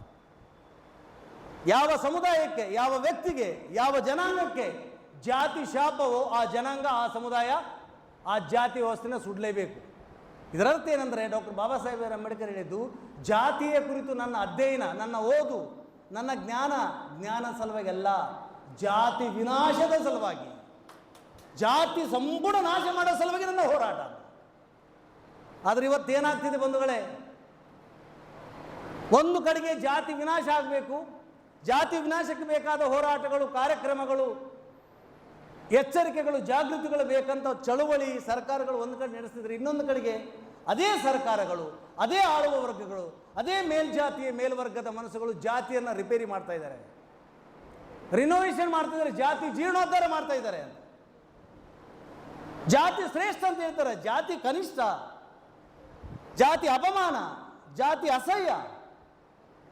ಆದರೆ ಜಾತಿನ ಜೀರ್ಣೋದ್ಧಾರ ಮಾಡ್ತಿದ್ರೆ ಜಾತಿನ ಶ್ರೇಷ್ಠ ಅಂತ ಹೇಳ್ತಾ ಇದ್ದಾರೆ. ಇದಕ್ಕೆ ವಿಚಾರದ ಈ ಹೋರಾಟದಲ್ಲಿ ಯಾರ ಮುಲಾಜಿ ನಮಗೆ ಬೇಕಾಗಿಲ್ಲ ಅಂತ. ಮಹಾತ್ಮ ಗಾಂಧೀಜಿಯವರು ವರ್ಣಾಶ್ರಮ ಪದ್ಧತಿಯನ್ನು ವಿರೋಧ ಮಾಡಿದ್ರು. ಬ್ರಾಹ್ಮಣ, ಕ್ಷತ್ರಿಯ, ವೈಶ್ಯ, ಶೂದ್ರ ಅದಲ್ಲ, ಇದಿರಬಾರ್ದು ಅಂದರು. ಆದರೆ ಜಾತಿ ವ್ಯವಸ್ಥೆ ಅದಲ್ಲ ಈ ದೇಶದ ಸಂಪ್ರದಾಯ ಅಂದರು. ಯಾರು? ಮಹಾತ್ಮ ಗಾಂಧೀಜಿಯವರು. ಅಂಬೇಡ್ಕರ್ ಹೇಳಿದರು, ಈ ಜಾತಕ್ಕೆ, ಈ ದೇಶಕ್ಕೆ ಮಹಾಶಾಪ ಅದು. ಈ ದೇಶ ಹಿಂದುಳಿದಿರಲಿಕ್ಕೆ, ಈ ದೇಶದ ಸಮಾಜದ ಪ್ರಗತಿಗೆ ಅಡ್ಡಿಯಾಗಿರುವ ಅತಿ ದೊಡ್ಡ ರೋಗ, ದೇಶದ ಐಕ್ಯತೆಗೆ ಅಡ್ಡಿಪಡಿಸಿರುವ ಅತಿ ದೊಡ್ಡ ರೋಗ ಜಾತಿ ಅಂತ ಬಾಬಾ ಸಾಹೇಬ್ ಹೇಳಿದ್ದಾರೆ. ಆವತ್ತು ರಾಷ್ಟ್ರೀಯ ಕಾಂಗ್ರೆಸ್ ನೇತೃತ್ವದಲ್ಲಿ ಸ್ವಾತಂತ್ರ್ಯ ಚಳವಳಿ ನೇತೃತ್ವ ವಹಿಸಿದಂಥ ಮಹಾತ್ಮ ಗಾಂಧೀಜಿಯವರು ಹೇಳ್ತಾರೆ, ಈ ಜಾತಿ ವ್ಯವಸ್ಥೆ ನಮ್ಮ ದೇಶದಲ್ಲಿ ಪರಂಪರೆ ಅನ್ನೋದು ಒಂದು. ಭಾಳ ಮಂದಿ ಮಾತಾಡ್ತಿರ್ತಾರೆ, ಅದನ್ನು ಜಾಗೃತಿಯಿಂದ ಕೇಳಿ. ಎಲ್ಲ ಕಾಯಕಗಳು ಶ್ರೇಷ್ಠ ಕಾಯಕಗಳೇ. ಏನದು? ಎಲ್ಲ ಕಾಯಕಗಳು ಶ್ರೇಷ್ಠ ಕಾಯಕಗಳೇ. ಓಕೆ, ಎಲ್ಲ ಕಾಯಕಗಳು ಶ್ರೇಷ್ಠ ಕಾಯಕಗಳಂತ ಒಪ್ಪೋಣ. ಈ ಪ್ರಶ್ನೆ ನಾವು ಕೇಳಬೇಕಂತ. ಕಾಯಕಗಳನ್ನು ಶ್ರೇಷ್ಠ ಅಂತ ನಾವು ಒಪ್ಪಲೇಬೇಕು, ಎಲ್ಲರೂ ಒಪ್ಪಲೇಬೇಕು. ಯಾವುದೇ ಕೆಲಸ ಮಾಡಿದ್ರು ಕೆಲಸ ಮಾಡು, ಊಟ ಮಾಡು, ಕೆಲಸ ಮಾಡು, ಗಳಿಕೆ ಮಾಡು, ಕೆಲಸ ಮಾಡು, ಜೀವನ ಮಾಡು. ಇದಕ್ಕೇ ಆ್ಯಕ್ಚುಲಿ ಸಿಲಿಂಡರ್ ಕರೆದಿದ್ದು ಕಾಯಕ ಮತ್ತು ದಾಸೋಹ ಅಂತ. ನಾನು ದಾಸೋಹ ಮಾಡ್ತಿದ್ರೆ ಕಾಯಕ ಮಾಡಲ್ಲ ಅಂದ್ರೆ ಕಳ್ತನ ಮಾಡ್ತಿದ್ದೀನಿ ನೀನು. ನಾನು ಕಾಯಕ ಮಾಡೋದಿಲ್ಲ, ದಾಸೋಹ ಮಾಡ್ತೀನಿ ಅಂದ್ರೆ ಕಳ್ತನ ಮಾಡ್ತಿದ್ದೀನು. ನೀನು ದುಡಿಯೋದೇ 3 ಪಾವಲಿ ಇಲ್ಲ, ಹೆಂಗೆ 300 ಕೋಟಿ ಜಮಾ ಮಾಡ್ತೀನಿ? ಕಳ್ಳ ನೀನು. ಆ್ಯಕ್ಚುಲಿ ಕೂಲಿಕಾರ ದಿನಕ್ಕೆ 300 ರೂಪಾಯಿ ದುಡ್ತಾರೆ, ಮೇಸನ್ ರೈ ಕೆಲಸ ಮಾಡೋರು ದಿನಕ್ಕೆ 1000 ರೂಪಾಯಿ ದುಡ್ತಾರೆ, ಅಮಾರಿ ಮಾಡೋರು 1200 ರೂಪಾಯಿ ದುಡಿತಾರೆ ಮೈ ಬಗ್ಗಿಸಿ. ನಾವು ದುಡಿಯೋದು 3 ಪಾವಲಿ, 300 ಕೋಟಿ ಆಸ್ತಿ ಹೆಂಗೆ ಜಮಾ ಆಯಿತು? ದಟ್ ಇಸ್ ಅ ಪಾಯಿಂಟ್ ಅಂತ. ಅದಕ್ಕೆ ಆ್ಯಕ್ಚುಲಿ ಬಾಬಾ ಸಾಹೇಬ್ ಅಂಬೇಡ್ಕರ್ ಹೇಳೋದು ಜಾತಿ ನಿರ್ಮೂಲನೆಗಾಗಿ ಅವರ ಕಾರ್ಯಕ್ರಮ ಆಗಿತ್ತಲ್ಲ, ಅದನ್ನು ಸರಿಯಾಗಿ ಅರ್ಥ ಮಾಡ್ಕೊಳ್ಬೇಕಾಗಿದೆ. ಈಗ ಅದನ್ನು ಉಳಿಸೋ ಸಲುವಾಗಿ ಜಾತಿ ಉಳಿಬೇಕು, ಜಾತಿನ ಉಳಿಸೋದೇ ಹಿಂದುತ್ವ ಅಂತ ಹೇಳಕೊಂಡಾರ ಅವರು. ಇಂಡಿಯಾ ಉಳಿಬೇಕಂದ್ರೆ ಜಾತಿ ಉಳಿಬೇಕು ಅಂತ. ಜಾತಿ ಶ್ರೇಷ್ಠ, ಮಾದಿಗರಿಗೆ ಮಾದಿಗರಿಗೆ ಶ್ರೇಷ್ಠರು, ಛಲವಾದಿಗಳಿಗೆ ಛಲವಾದಿನೇ ಶ್ರೇಷ್ಠ, ಕಬ್ಬೇರಿಗೆ ಕಬ್ಬೇರೇ ಶ್ರೇಷ್ಠ, ಉಪ್ಪಾರಿಗೆ ಉಪ್ಪಾರೇ ಶ್ರೇಷ್ಠ. ಇದನ್ನು ಒಪ್ಕೊಳ್ಳೋಣ ನಾವು ಶ್ರೇಷ್ಠರದನ್ನು. ಆದರೆ ಎಲ್ಲರೂ ಶ್ರೇಷ್ಠರ ಒಪ್ಕೋಣ. ಆದರೆ ಯಾರು ಶ್ರೇಷ್ಠ ಆಗಬಾರ್ದು, ಎಲ್ಲರೂ ಸಮಾನರಾಗಬೇಕಲ್ಲ, ಅದು ಸಮಾನತೆ ಬೇಕಾಗಿದೆ ಅಂತ. ಎಲ್ಲರೂ ಶ್ರೇಷ್ಠರಾಗಿರಲಿ, ಆದರೆ ನಮ್ಮೆಲ್ಲರ ನಡುವೆ ಸಮಾನತೆ ಬೇಕಾಗಿದ್ದಿಲ್ಲ ಅಂತ. ಅದು ಒಂದು ಕೇಳಬೇಡ್ರಿ ಅಂತ. ಸೊ ಈ ಪ್ರಶ್ನೆ ಏನು ಬರೋದು, ಎಲ್ಲ ಕಾಯಕಗಳು ಶ್ರೇಷ್ಠ ಅನ್ನೋದಾದರೆ ನಾವು ಕೇಳೋದು ಆ್ಯಕ್ಚುಲಿ ಗಾಂಧೀಜಿಯವ್ರಿಗೆ ಕೇಳಬೇಕಾಗಿದೆ, ವಿವೇಕಾನಂದ ಅವರಿಗೆ ಕೇಳಬೇಕಾಗಿದೆ, ಈ ದೇಶದಲ್ಲಿ ನವಬ್ರಾಹ್ಮಣ ಚಳವಳಿನ ಶುರು ಮಾಡಿದ ಎಲ್ಲರಿಗೂ ಕೇಳಬೇಕಾಗಿದೆ. ನಮ್ಮ ಜಾತಿಯವರು ಮಾಡೋ ಕಸಬನ್ನು ನೀವು 1 ವರ್ಷ ಮಾಡಿ, ಅರ್ಥ ಆಗುತ್ತೆ.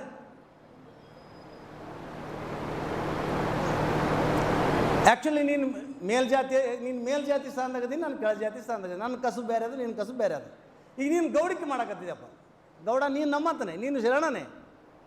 ಈ ವರ್ಷ ಗೌಡಿಕೆ ನಾನು ಮಾಡ್ತೀನಿ, ಈ ವರ್ಷ ನೀನು ಬಟ್ಟೆ ಒಯ್ಬೇಕು 1 ವರ್ಷ. ನಾನು ಮಡಿವಾಳ್ರ, ನಾನು ಬಟ್ಟೆ ಹೋಗ್ಕೊಂಡು, ನಮ್ಮಪ್ಪ ತಾತ ಬಟ್ಟೆ ಹೋಗ್ಕೊಂಡು ಬಂದಾನ, ನಾನು ಈ ವರ್ಷ ಗೌಡಿಕೆ ಮಾಡ್ತೀನಿ, ನೀನು ಅಗಸರವನಾಗಬೇಕು. ಇದಕ್ಕೆ ನೀವು ತಯಾರಾದರೆ. ಈಗ ಇನ್ನೊಂದು ಹೇಳ್ಬೇಕಾಗಿದೆ, ಇದುವರೆಗೆ ನಮ್ಮ ತಾತ ಮುತ್ತಾತರೆಲ್ಲ ಕ್ಷೌರ ಮಾಡ್ತಾ ಬಂದೀವಿ, ನಾವು ಕಷ್ಟ ಮಾಡ್ತಾ ಬಂದೀವಿ. ನಾದರು ಅಂತಾರೆ ನಮಗೆ. ನಮ್ಮ ಮನೆ ಅಂಗಳದಾಗ ಉಣ್ಬಾಡ್ರಿ ಅಂತಾರೆ. ಯಾವಾಗ ನೀವೆಲ್ಲ ಕಾಯಕಲು ಶ್ರೇಷ್ಠ ಅಂತೀವಲ್ವ, ನಾನು 1 ವರ್ಷ ನಿಮ್ಮ ಗುಡಿ ಪೂಜೆಯರಾಗ್ತೀನಿ, ನೀವು 1 ವರ್ಷ ಆ್ಯಕ್ಚುಲಿ ನಮ್ಮ ಕಾಯಕವನ್ನು ಮಾಡಿ ಅಂತ. ಇದೇ ರೀತಿ ಬಾಳೆ ಪ್ರಕಾರ ಕುಲಕಸಬುಗಳು ಮಾಡ್ತಾ ಹೋಗ್ಲಿ ನೋಡಿ ನಮ್ಮ ದೇಶದಲ್ಲಿ. ಬಾಳೆ ಪ್ರಕಾರ ಎಲ್ಲ ಕಸುಬುಗಳು ಶ್ರೇಷ್ಠ, ಎಲ್ಲ ಜಾತಿಗಳು ಶ್ರೇಷ್ಠ ಅನ್ನೋದಾದರೆ, ಈ ವಾದದಲ್ಲಿ ಅರ್ಥ ಇರೋದಾದರೆ ಬಾಳೆ ಪ್ರಕಾರ ಚೇಂಜ್ ಆಗಲಿ ಸಾಧ್ಯ ಆಗುತ್ತಾ? ಇದು ನೀವು ಸಾಧ್ಯ ಅನ್ನೋದಾದ್ರೆ ಈ ಜಾತಿ ವ್ಯವಸ್ಥೆ ಇರಲಿ. ಇಲ್ಲ, ಫಿಕ್ಸ್. ಇವು ನಿಮ್ಮ ಕುಲಕಸಬುಗಳು ನಿಮ್ಗೆ ಫಿಕ್ಸು, ನೀವು ಅದನ್ನೇ ಮಾಡಬೇಕು ಅನ್ನೋದಾದರೆ ಅಂಬೇಡ್ಕರ್ ಹೇಳಿದ ಅದನ್ನೇ. ನನ್ನ ಹೋರಾಟ ಜಾತಿ ಸುಧಾರಣೆ ಸಲುವಾಗಿ ಅಲ್ಲ, ಜಾತಿ ನಿರ್ಮೂಲನೆ ಸಲುವಾಗಿ ಅಂತ. ಜಾತಿ ನಿರ್ಮೂಲನೆಗೆ ಅಂಬೇಡ್ಕರ್ ಕೊಟ್ಟಿದ್ದ ರೆಕಮೆಂಡೇಶನ್ಸ್ ಅಂದರೆ ನಂಬರ್ 1, ಎಲ್ಲ ಜಾತಿಯ ಜನ, ಅದರಲ್ಲೂ ಬಹಳ ಮುಖ್ಯವಾಗಿ ದಲಿತರು, ದುರ್ಬಲರು, ಕೆಳಜಾತಿಯ ಜನ ತಮ್ಮ ಕುಲಕಸುಬುಗಳನ್ನು ನಿಲ್ಲಿಸಬೇಕು. ಅವರು ಫಸ್ಟ್ ಅಂಬೇಡ್ಕರ್ ಕರೆ ಇದು. ಈಗ ನಾವು ಮಾದಿಗೆ ಮತ್ತು ಛಲವಾದಿ ಸಂಘಟನೆಗಳಿಗೆ ಕೇಳಬೇಕಾಗಿದೆ, ನೀವು ಎಷ್ಟು ಜನ ಕ್ಯಾಂಪೇನ್ ಮಾಡ್ತಿದ್ರಿ ಹಳ್ಳಿಗೆ ಹೋಗಿ? ಮಾದಿಗರು ಮಾದಿಗರ ಕಸಬನ್ನು ನಿಲ್ಲಿಸಲಿಕ್ಕೆ, ಛಲವಾದಿಗಳು ಛಲವಾದಿಗಳ ಕುಣಿ ತೋಡುವ ಕಸ ಬಳಿಯುವ ಕಸಬನ್ನು ನಿಲ್ಲಿಸಲಿಕ್ಕೆ. ಮಾದಿಗರು ದನಗಳ ಸಂಖ್ಯೆ ಕಡಿಮೆ ಆಗಿರ್ಬೋದು, ಆದರೆ ಅದರ ಜಾಗದಲ್ಲಿ ಇನ್ನೊಂದು ಚಾಕರಿನ ಅಲ್ಲಿ ಇಡಲೇ ಆಗಿದೆ. ಆಮೇಲೆ ಮಡಿವಾಳ ಸಂಘದವರು ಆ ಮೈಲಿಗೆ ಬಟ್ಟೆ ಹೋಗಿ ಅದನ್ನು ನಿಲ್ಲಿಸೋ ಸಲುವಾಗಿ ಎಷ್ಟು ಜನ ಹೋಗಿ ಬಂದ್ ಮಾಡಿದ್ರು. ಮಾತಿಗೆ ಕ್ಷೌರಿಕ ಸಮಾಜವನ್ನು ಏನಾಯ ಮಾನವಾಗಿ ಬೈತಾರೆ ಅಂತ. ಬೆಳಗ್ಗೆ ಎದ್ದ ರಕ್ಷಣೆ ಒಂದು ಮುಖ ನೋಡ್ರಿ ಕೆಲಸ ಆಗಲ್ಲ ಅಂತಾರೆ, ನಮ್ಮನ್ನು ಮುಟ್ಟಿದ್ರೆ ಮೈಲಿಗೆ ಅಂತಾರೆ ಒಲೆ ಮಾದಿಗರಿಗೆ.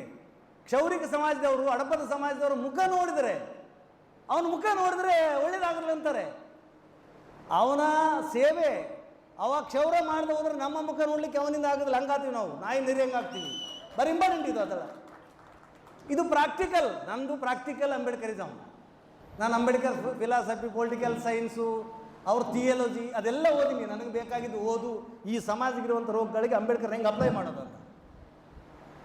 ನಮ್ಮ ಮುಖ ಇಂದ್ರ ಚಂದ್ರನಂಗಾಗಿದ್ದರೆ, ಚೆಂದಾಗಿ ನುಣುಪಾಗಿ ಆಗಿದ್ದರೆ, ಇದು ಮಾಡಿದ್ದು ಯಾರು? ನಮ್ಮ ಅಜಾಮ್ರೇ, ನಮ್ಮ ಕ್ಷೌರಿಕರೇ, ನಮ್ಮ ಹಡಪ ಸಮಾಜದವರೇ. ಯಾರ ಮುಖಗಳನ್ನು ಇಂದ್ರ ಚಂದ್ರ ಮಾಡಿದವ್ರನ್ನೇ ಆ್ಯಕ್ಚುಲಿ ಅವಮಾನ ಮಾಡಿದ ಅವ್ರ ಮುಖ ನೋಡ್ರಿ ಕೆಲಸ ಆಗೋದಿಲ್ಲ.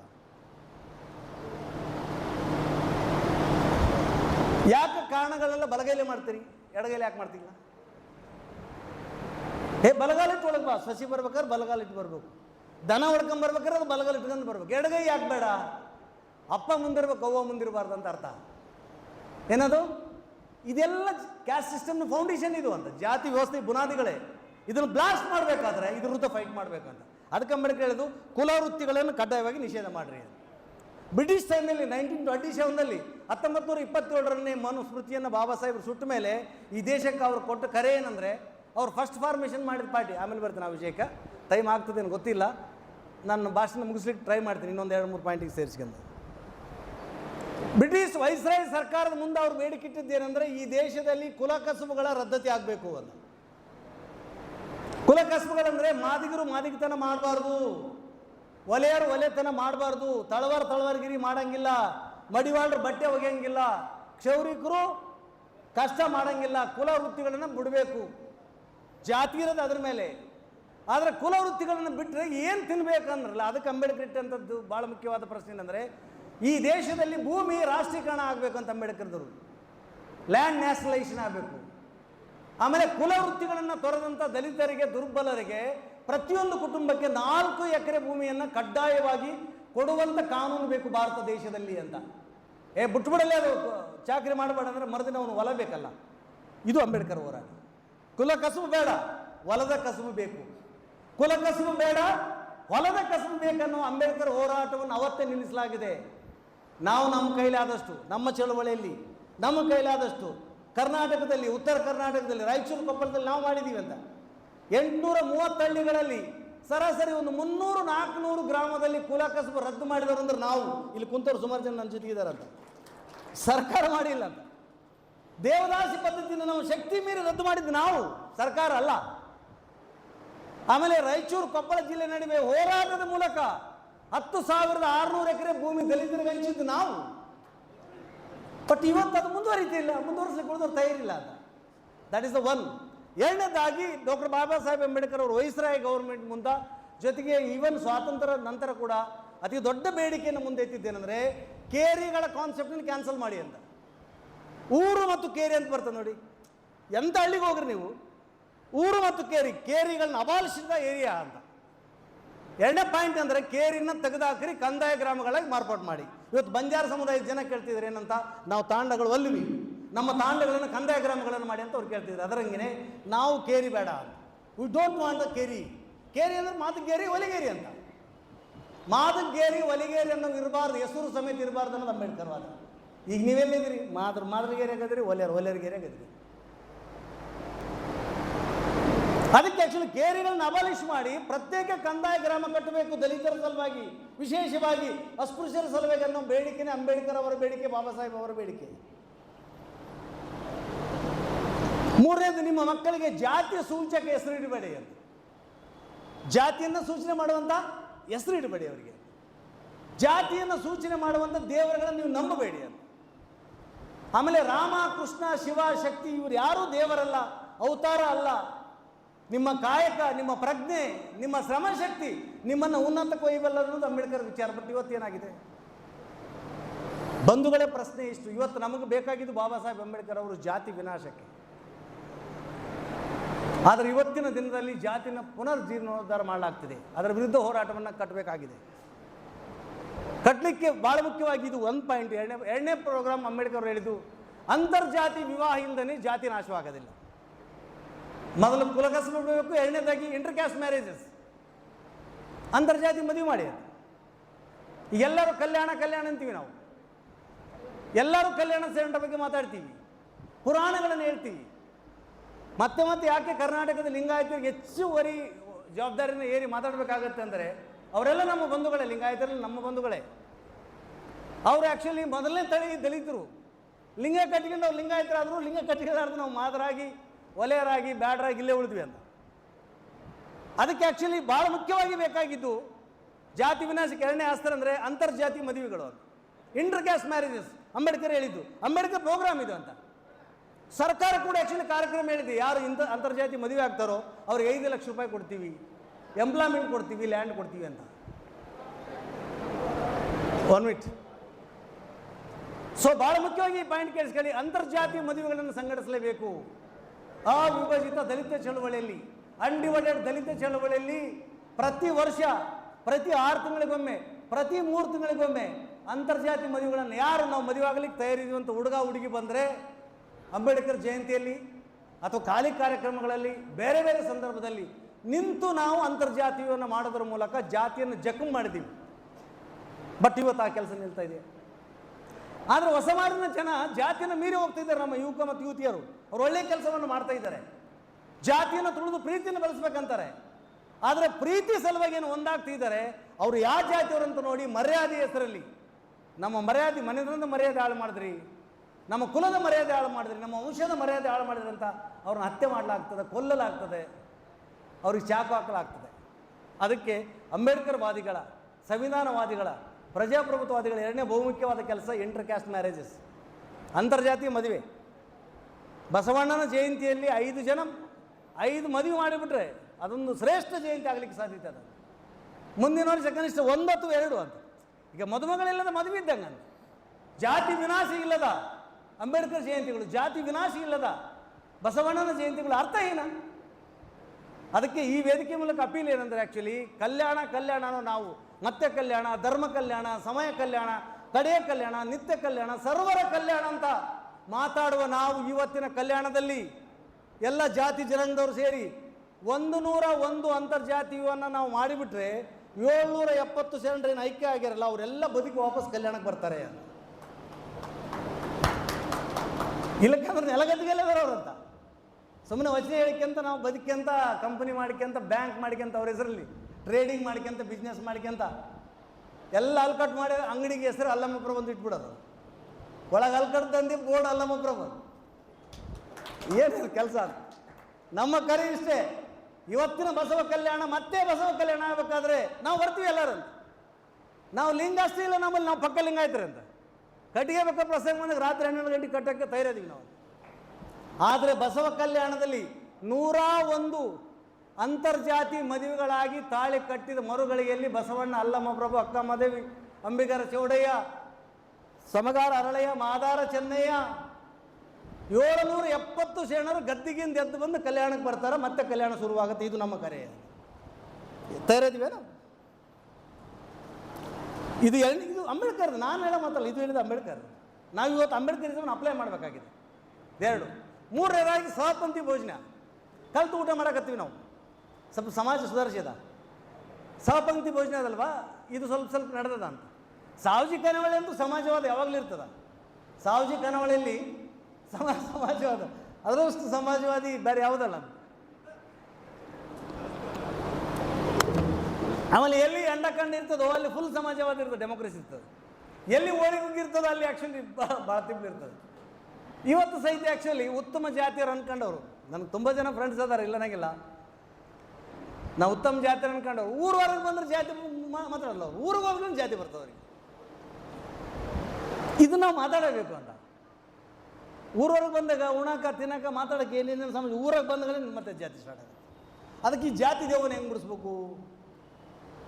ಜಾತಿ ದೇವ ಬಿಡಿಸ್ಬೇಕಾದ್ರೆ ಅಂಬೇಡ್ಕರ್ನ ಊರಾಗ ಹೋಗಿಸ್ಬೇಕು, ಬಾಬುಜಿನ ನಮ್ಮ ಊರಾಗ ಓಡಿಸ್ಬೇಕು, ಬಸವಣ್ಣ ಊರಾಗ ಹೋಗಿಸ್ಬೇಕು, ಸಂಘ ಊರಾಗ ಒಕ್ಕಳ್ಬೇಕಲ್ಲ. ಅದಕ್ಕೆ ಅವತ್ತು ಅಂಬೇಡ್ಕರ್ ಏನು ಹೇಳ್ತಾರೆ, ಅವಮಾನ ಅನ್ನೋದಲ್ಲ ಅಶ್ವಿನಿಗಿಂತ ಭೀಕರವಾದದ್ದು ಅಂತ. ಅವಮಾನ ಇನ್ಸಲ್ಟ್ ಅಂತ ಅನ್ನೋದಲ್ಲ, ಅವಮಾನ ಅನ್ನೋದು ಅಶ್ವಿನಿಗಿಂತ ಭೀಕರವಾದದ್ದು ಅಂತ. ಹಸಿವನ್ನು ಇಡೀ ಅನ್ನದಿಂದ ತಣಿಸ್ಬೋದು ಅಂತ. ಹಸಿವಾಗಿದ್ದರೆ ಒಂದು ಇಡೀ ಅನ್ನ ಕೊಟ್ಟರೆ ಅದು ಹೊಟ್ಟೆ ತುಂಬಿಡ್ತದೆ. ಅವಮಾನವನ್ನು ಒಂದು ಶಾಲಾಕಿ ಸನ್ಮಾನ ಮಾಡೋದ್ರ ಮೂಲಕ, ಅಥವಾ ಒಂದು ಬಾರಿ ಶಾಸಕನ ಮಾಡೋದ್ರ ಮೂಲಕ, ಒಂದು ಸಲ ಕುರ್ಚಿ ಕೂಡಿಸೋದ್ರ ಮೂಲಕ ಅವಮಾನವನ್ನು ತುಂಬಲಿಕ್ಕೆ ಆಗೋದಿಲ್ಲ. ಹಸಿವಿಗಿಂತ ಅವಮಾನ ಭೀಕರವಾದದ್ದು. ಶತಮಾನದ ದ್ವೇಷ ಅದರಾಗಿರೋದ್ರಿಂದ ಅದನ್ನು ಸುಡಲೇಬೇಕು, ಅದನ್ನು ನಾಶ ಮಾಡಲೇಬೇಕು. ಅದಕ್ಕೆ ಯಾರು ನಿನ್ನ ಜೊತೆ ಕೂತುಣ್ತಾರೋ, ನಿನ್ನ ಮನೆಗೆ ಬಂದು ಕೂತುಣ್ತಾರೋ ಅವರ ಮನೆಯಲ್ಲಿ ನೀನು ಕೂತುಣ್ಬೇಕು. ನಿನ್ನ ಮನೆಗೆ ಉಣಕ್ಕೆ ಅಂತ ಇರಲಿಲ್ಲ ಅವನ ಮನೆಗೆ ಉಣಬಾರ್ದು ಅಂತ. ಮೇನ್ ಇದು ದಲಿತರಿಗೆ ನಾನು ಈ ಮಾತು ಹೇಳ್ತೀನಿ ಅಂತ. ಹಿಂದುಳಿದ ಜಾತಿಯವರಿಗೆ, ದಲಿತರಿಗೆ, ಹೆಣ್ಮಕ್ಕಳಿಗೆ ಅಂತ. ಇದು ಅಂಬೇಡ್ಕರ್ ಹೇಳಿದ ಮಾತನ್ನು ಅವ್ರು ಏನು ಹೇಳಿದ್ರು ಅದನ್ನು ನಿಮ್ಗೆ ಹೇಳಕ್ಕೆ ನಾನು ಇಲ್ಲಿ ಬಂದೀನಿ. ಇದೇ ನನ್ನ ಉಪನ್ಯಾಸ ಅಂತ. ನಿನ್ನ ಮನೆಗೆ ಉಣ್ಣ ಅಂದರೆ ನಿನ್ನವನಂತ ಅರ್ಥ, ಅವನ ಮನೆಗೆ ನೀನು ಉಣ್ಬೋದು. ನಿನ್ನ ಮನೆಗೆ ಆ್ಯಕ್ಚುಲಿ ನೀನು ನಾನ್ ವೆಜ್ ಮಾಡಿದ್ರೆ ನಾನ್ ವೆಜ್ ಉಣೋದಿಲ್ಲ, ವೆಜ್ ಉಣ್ತಾರೆ ವೆಜ್ ಮಾಡಿಕೊಡು ಅಂತ. ಆದರೆ ನಿನ್ನ ಮನೆಗೆ ಉಣ್ಬೇಕು, ನಿನ್ನ ತಾಟ್ನಾಗ ಉಣ್ಬೇಕು, ಅವನ ತಾಟ್ನ ಅವನು ತೊಳ್ಕೋಬೇಕು, ನಿನ್ನ ಮನೆ ನೀರು ಕುಡಿಬೇಕು. ನಿನ್ನವನು ಇವನಾರವ ಇವನಾರವ ಅಂದಲ್ಲ, ಇವನಮ್ಮ ಇವನಮ್ಮ ಅಂತ. ನನ್ನ ಮನೆಗೆ ನೀನು ಉಂಡ್ರೆ ನಿನ್ನ ಮನೆಗೆ ನಾನು ಉಣ್ತೀನಿ. ನನ್ನ ಮನೆಗೆ ನೀನು ಉಂಡಿಲ್ಲ, ಒಣ ಭತ್ತ ಕೇಳಿದೆ ಅಂದರೆ ನನ್ನ ವೈರಿ ಜಾತಿ ಉಳ್ಸಕ್ಕೆ ಒಣ ಭತ್ತ ಅವನಿಗೆ ಕೊಡಬಾರ್ದು. ನಾವು ಒಣ ಭತ್ತ ಕೊಡ್ತೀವಿ ಕಲಾಸಾದಿಲ್ಲ ಅಂತ ಅರ್ಥ. ಎಷ್ಟು ಹಳ್ಳಿಗಳಲ್ಲಿ ಒಣ ಭತ್ತ ಕೊಡ್ತಾ ಇಲ್ಲಪ್ಪ ಇವತ್ತವರಿಗೆ. ನೀವೇ ತಾತನವ್ರಿಗೆ ಅವ್ರು ಇನ್ನೂ ಉಣಕ್ಕೆ ತಯಾರಿರ್ತಾರ, ನಮ್ಮಂದಿಲ್ಲಪ್ಪ ತಾತನವ್ರಿಗೆ ಒಣ ಭತ್ತ ಕಳಿಸ್ಬಿಡಮ್ಮ. ತಾತ ಆ್ಯಕ್ಚುಲಿ ಮುಂಜಾನೆ ಸಾಯಂಕಾಲ ಕುಡಿತಾನ, 7 ಕೋಳಿ ಕೊಯ್ದ್ರೆ ಸಾಲವಲ್ಲ ತಾತಗ. ಅಲ್ಲ, ಇದೆಲ್ಲ ನಾನು ಪ್ರಾಕ್ಟಿಕಲಾಗಿ ಮಾತಾಡಬೇಕಾಗಿದೆ. ತಹಶೀಲ್ದಾರ್ ಅಧಿಕಾರಿಗಳನ್ನ ಕ್ಷಮಿಸ್ಬೇಕು, ಯಾಕಂದರೆ ಈ ಪ್ರಾಕ್ಟಿಕಲ್ ಪ್ರಾಬ್ಲಮ್ ಅದು. 7 ಕೋಳಿ ಮೊನ್ನೆ ಗೆಜಲ್ಗಟ್ಟೆಯಲ್ಲಿ ದೇವ್ರು ಮಾಡಿದರೆ 5 ಕೋಣ ಅಭಿಷೇಕ ಮಾಯ ಆಗಿಬಿಟ್ಟು ಅಂತ. ಇದು ಸುಳ್ಳಲ್ಲ. 5 ಕೋಣ ಅಭಿಷೇಕ ಮಾಯ ಅದು ಅಂದರೆ ಕೋಣ ತಿನ್ನೋದ್ರೆ ಅವ್ರು ತಿನ್ನೋದೇ ಬಿಟ್ಬಿಟ್ರು ಅಂತ. ಇದು ಏನು ಒಳ್ಳೆಯದೇ? ಇದು ಒಳ್ಳೆಯದೇ ಅಂತ. ಯಾರಿಗೆ ಅಪಕ್ಷ ಆಗ್ತದೆ ಊಟ ಮಾಡಲಿ. ಆಹಾರ ಅವರವರಿಗೆ ತಕ್ಕಂಗೆ. ಯುರೋಪ್ದಾಗ ಇರೋರೆಲ್ಲರೂ, ಜಮ್ಮು ಕಾಶ್ಮೀರಗಿದ್ದರು ಸ್ವಲ್ಪ ಕುಡ್ದ ಊಟ ಮಾಡ್ತಾರೆ. ನೀವು ಸ್ವಿಟ್ಜರ್ಲ್ಯಾಂಡ್ ಅಥವಾ ರಷ್ಯಾದಾಗ ಇದ್ದರೆ ಕುಡಿಲಾರ್ದ, ಕುಡಿಯೋದಂದ್ರೆ ಚಾಯ್ ಇದ್ದಂಗೆ ಅದು. ಒಂದು ಹಿಂಗೆ ಸಮ್ಮೇಳನ ಮಾಡಿದ್ರೆ ಅಲ್ಲಿ ಮೇಲೆ ಕೆಳಗಡೆಯಲ್ಲಿ ಒಂದು ತಂದು ರಮ್ಮು ಆಗಲಿ ಜಿನ್ನಾಗಲಿ ಇಟ್ಟಿರ್ತಾರೆ, ಟ್ಯಾಪ್ ಹಾಕಿ ಹಿಡ್ಕೊಂಡು ನೀರು ಕುಡ್ದಂಗೆ ಒಂದು ಈಟ ಕುಡ್ದು ಬರ್ತಾರೆ ಅವರು. ಡ್ರಿಂಕ್ಸ್ ಇಟ್ಟಿರ್ತಾರೆ ಕಾರ್ಯಕ್ರಮದ ಕೆಳಗಡೆಯಲ್ಲಿ, ವಾತಾವರಣ ಹಂಗಿರುತ್ತೆ, ಐಸ್ ಬಿಡ್ತಾ ಇರ್ತದೆ. ಇದು ಆಹಾರದ ವಿಷಯದಲ್ಲಿ ನಾವು ಕಾಂಪ್ರಮೈಸ್ ಆಗಲೇಬಾರ್ದು ಅಂತ. ಜೊತೆಗೆ ನಮ್ಮ ಆಹಾರ ಮತ್ತು ಸಂಸ್ಕೃತಿ ಮೇಲೆ ದೊಡ್ಡ ದಾಳಿ ನಡೀತಾ ಇದೆ ಅಂತ. ನಮ್ಮ ದೇಶದ ಎಲ್ಲ ದನಕರುಗಳನ್ನು ಖರೀದಿ ಮಾಡಿ ಬೇರೆ ದೇಶಕ್ಕೆ ಮಾಂಸನ ರಫ್ತು ಮಾಡಿ ಬಿಸ್ನೆಸ್ ಮಾಡೋ ಜನಗಳೇ ಗೋರಕ್ಷಾ ಗೋರಕ್ಷೆ ಗೋರಕ್ಷೆ ಅಂತಿದ್ದಾರೆ ಅಂತ. ಅದಕ್ಕೆ ಗೋರಕ್ಷಕರು ನಾವು, ದನ ಕಾಯೋರು ನಾವು. ದನಕ್ಕೆ ಜೀವಂತಿದ್ದಾಗೂ ನಮ್ಮಿಂದನೇ ಮೋಕ್ಷ, ದನ ಸತ್ತ ಮೇಲೆ ನಮ್ಮಿಂದನೇ ಮೋಕ್ಷ. ಅದು ದನಕ್ಕೆ ನೀವು ದನ ಕಾಯೋರಲ್ಲ, ಅದನ್ನು ಹೊತ್ತು ತರೋರಲ್ಲ, ಸುಲಿಯವರಲ್ಲ, ಚರ್ಮ ವಾದ್ಯಗಳು ನಮಗೆ ಸಾಧ್ಯ ಆಗಲಿಲ್ಲ. ಸೊ ಈ ವಿಷಯದಲ್ಲಿ ಭಾಳ ಮುಖ್ಯವಾದ ಕ್ರಮಗಳನ್ನು ನಾವು ಅನುಸರಿಸಬೇಕಾಗತ್ತೆ ಅನ್ನೋದನ್ನು ಸಹಪಂಕ್ತಿ ಭೋಜನ ಕಲಿತು ಊಟ ಮಾಡಬೇಕು. ಇವತ್ತುವರೆಗೂ ಸುಮಾರು ಮಠಗಳಲ್ಲಿ ಸರ್ಕಾರದ ಅನುದಾನ ಇದೆ, ಸರ್ಕಾರ ಜಾಗದಲ್ಲಿ ಮಠ ಕಟ್ಟಿದ್ದಾರೆ. ಸ್ವಾಮಿಯವ್ರ ಪಂಕ್ತಿ ಬೇರೆ ಆಗುತ್ತಾ, ಉಳಿದವ್ರ ಪಂಕ್ತಿ ಬೇರೆ ಆಗುತ್ತಾ, ನಾವು ಸುಮ್ಮನೆ ಇರ್ತೀವಿ. ಮಂತ್ರಾಲಯದಲ್ಲಿ ಸಿದ್ದರಾಮಯ್ಯನವರು ಹೋದ್ರು ಸಹಿತ ಅವ್ರು ಪಂದ್ಯ ಕರ್ಕೊಳ್ಳಲ್ಲ. ಯಾರು ಹೇಳಿ?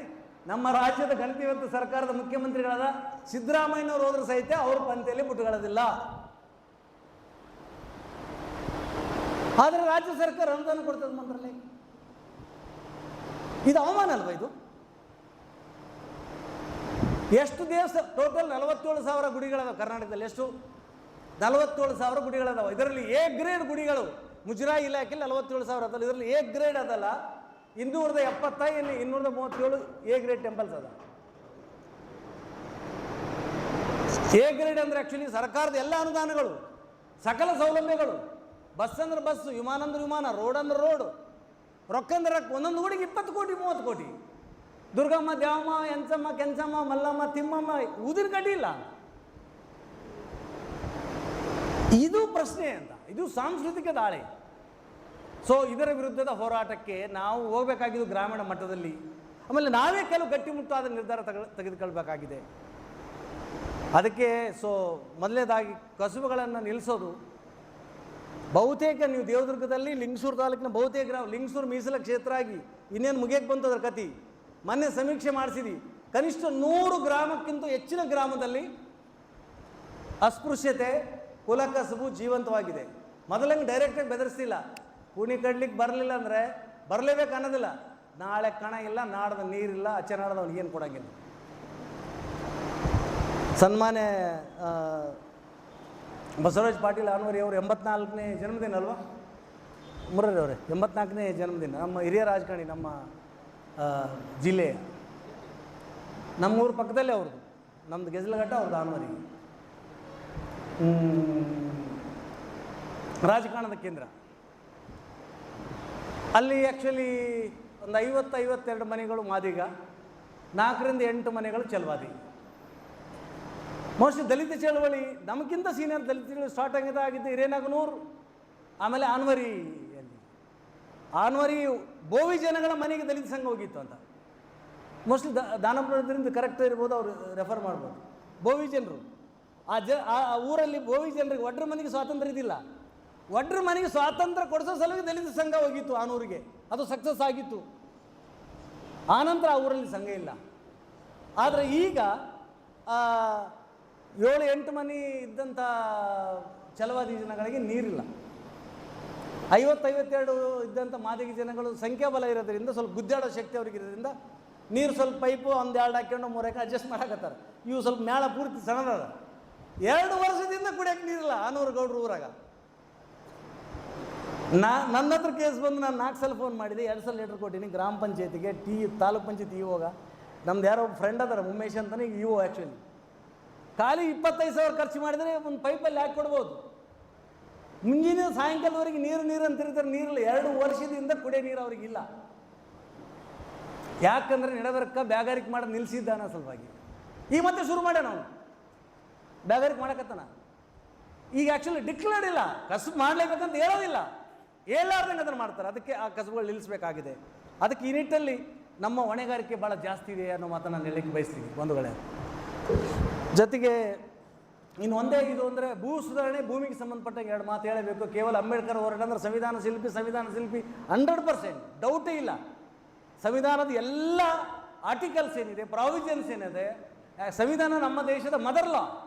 ಅದನ್ನು ಎಸ್ಟಾಬ್ಲಿಷ್ ಮಾಡೋ ವಿಷಯದಲ್ಲಿ ಅಂಬೇಡ್ಕರ್ಗಿದ್ದಂಥ ವಿದ್ವತ್ತು, ಅಂಬೇಡ್ಕರ್ಗಿದ್ದಂಥ ಕಾಳಜಿ, ಅಂಬೇಡ್ಕರ್ಗಿದ್ದಂಥ ಪ್ರಜ್ಞಾಶೀಲತೆ, ಅಂಬೇಡ್ಕರ್ಗಿದ್ದಂಥ ಕಳಕಳಿ, ಅದು ಭಾಳ ಅಪಾರವಾದದ್ದು. ಅದರ 2 ಮಾತಿಲ್ಲ. ಆದರೆ ಆ ಸಂವಿಧಾನವನ್ನು ಅಡಾಪ್ಟ್ ಮಾಡಬೇಕಾದ್ರೆ, ಸಂವಿಧಾನವನ್ನು ರಚಿಸಿ ಕೊಡಬೇಕಾದ್ರೆ, ಸಂವಿಧಾನ ಸಭೆಯೊಳಗಡೆ ಬಂದಂಥ ಏರುಪೇರುಗಳು, ಸವಾಲುಗಳನ್ನು ಎದುರಿಸೋ ರೀತಿ ರಿವಾಜುಗಳಲ್ಲ. ಅದು ಸಿಂಪಲ್ ಅಲ್ಲ. ಹೆಣ್ಮಕ್ಳಿಗೆ ಓಟ್ ಹಾಕೋ ಅಧಿಕಾರ ಇರಬಾರ್ದು ಅಂತ ಮಾತಾಡಕತ್ತಾರೆ. ಇವರು ಓಟ್ ಹಾಕ್ಬೇಕಂತ ಹೇಳಕತ್ತಾರೆ. ದಲಿತರಿಗೆ ಅಧಿಕಾರ ಇಲ್ಲ, ಹೆಣ್ಮಕ್ಳಿಗೆ ಅಧಿಕಾರ ಇಲ್ಲ ಓಟ್ ಹಾಕ್ಲಿಕ್ಕೆ.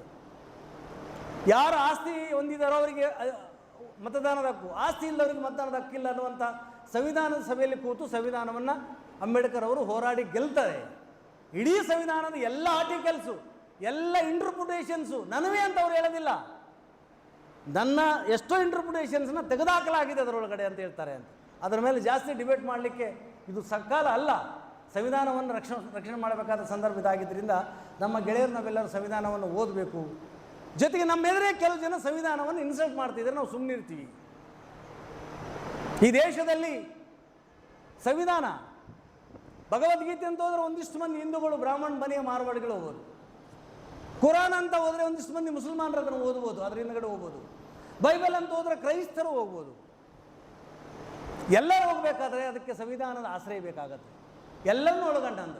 ಈಗ ತಾನೇ ನಾವು ಆ್ಯಕ್ಚುಲಿ ಒಂದು ಪ್ಲಡ್ಜಿನ ಹೇಳಿದ್ದೀವಿ ಏನಂದರೆ, ಭಾರತ ಒಂದು ಬಹುಧಾರ್ಮಿಕ, ಬಹುಭಾಷಿಕ, ಬಹುಸಾಂಸ್ಕೃತಿಕ, ಬಹುಜನಾಂಗೀಯ, ಜಾತ್ಯತೀತ, ಬಹುಜನಾಂಗೀಯ, ಬಹುಭಾಷಿಕ, ಬಹುಧಾರ್ಮಿಕ, ಬಹು ಜನಾಂಗೀಯ ದೇಶ.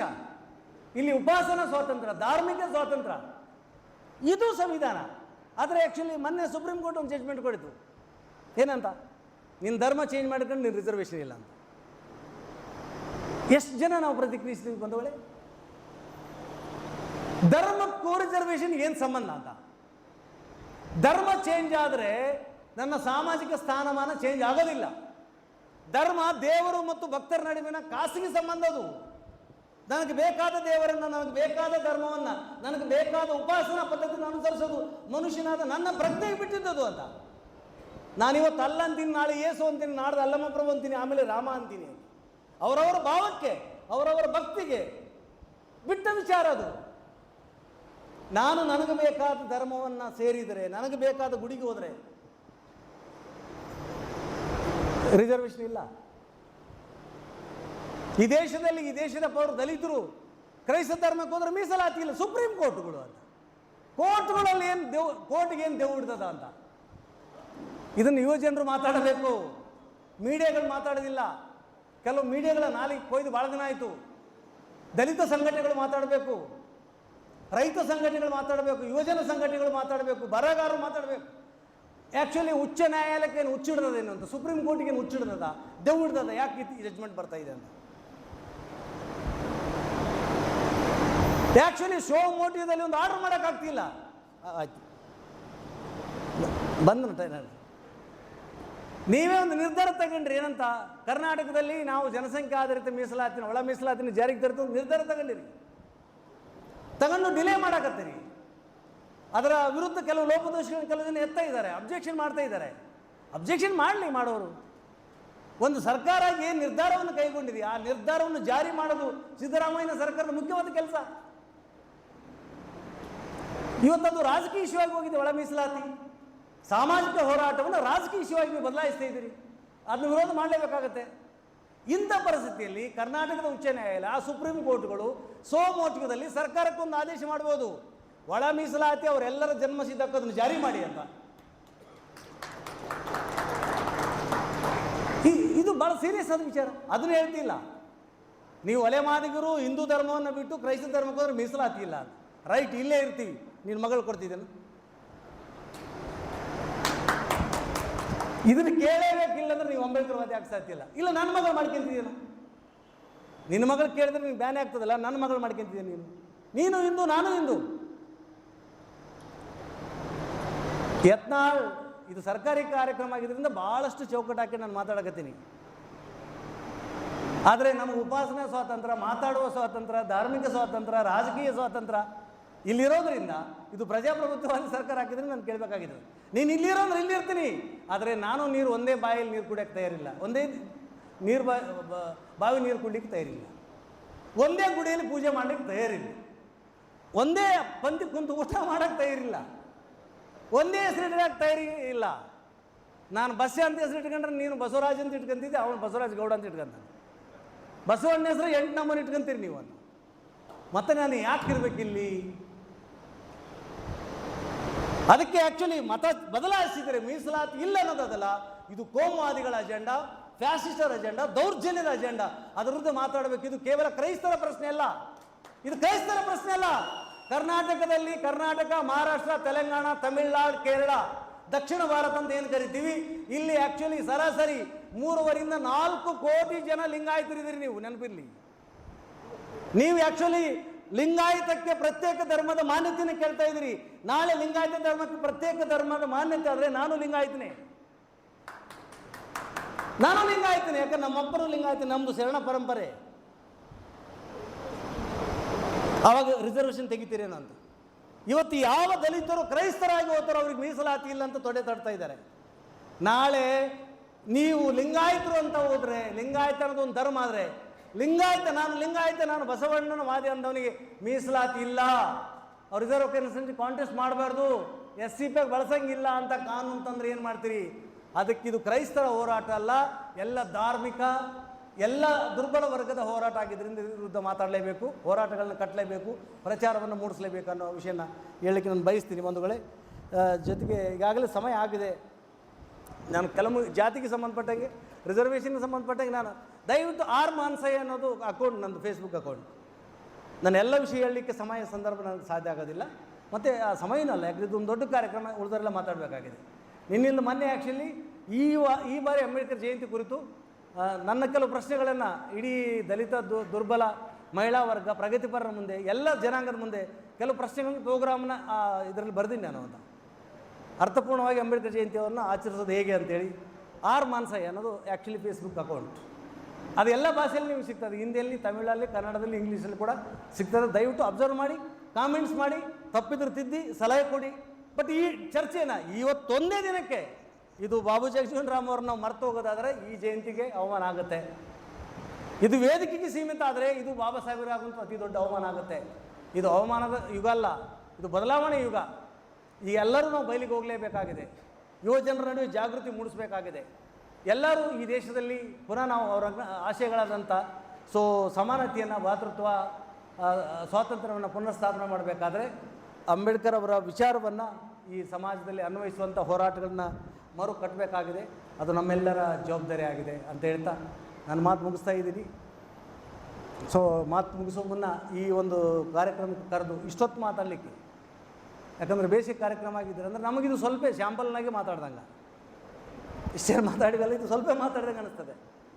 ಯಾಕಂದರೆ ನಾವು ಬರೀ ಮಾತಾಡ್ತಿಲ್ಲ, ಏನು ಹೇಳ್ತಿದ್ವಿ ಇದನ್ನು ಮಾಡ್ತಾಯಿದ್ದೀವಿ ಅಂತ.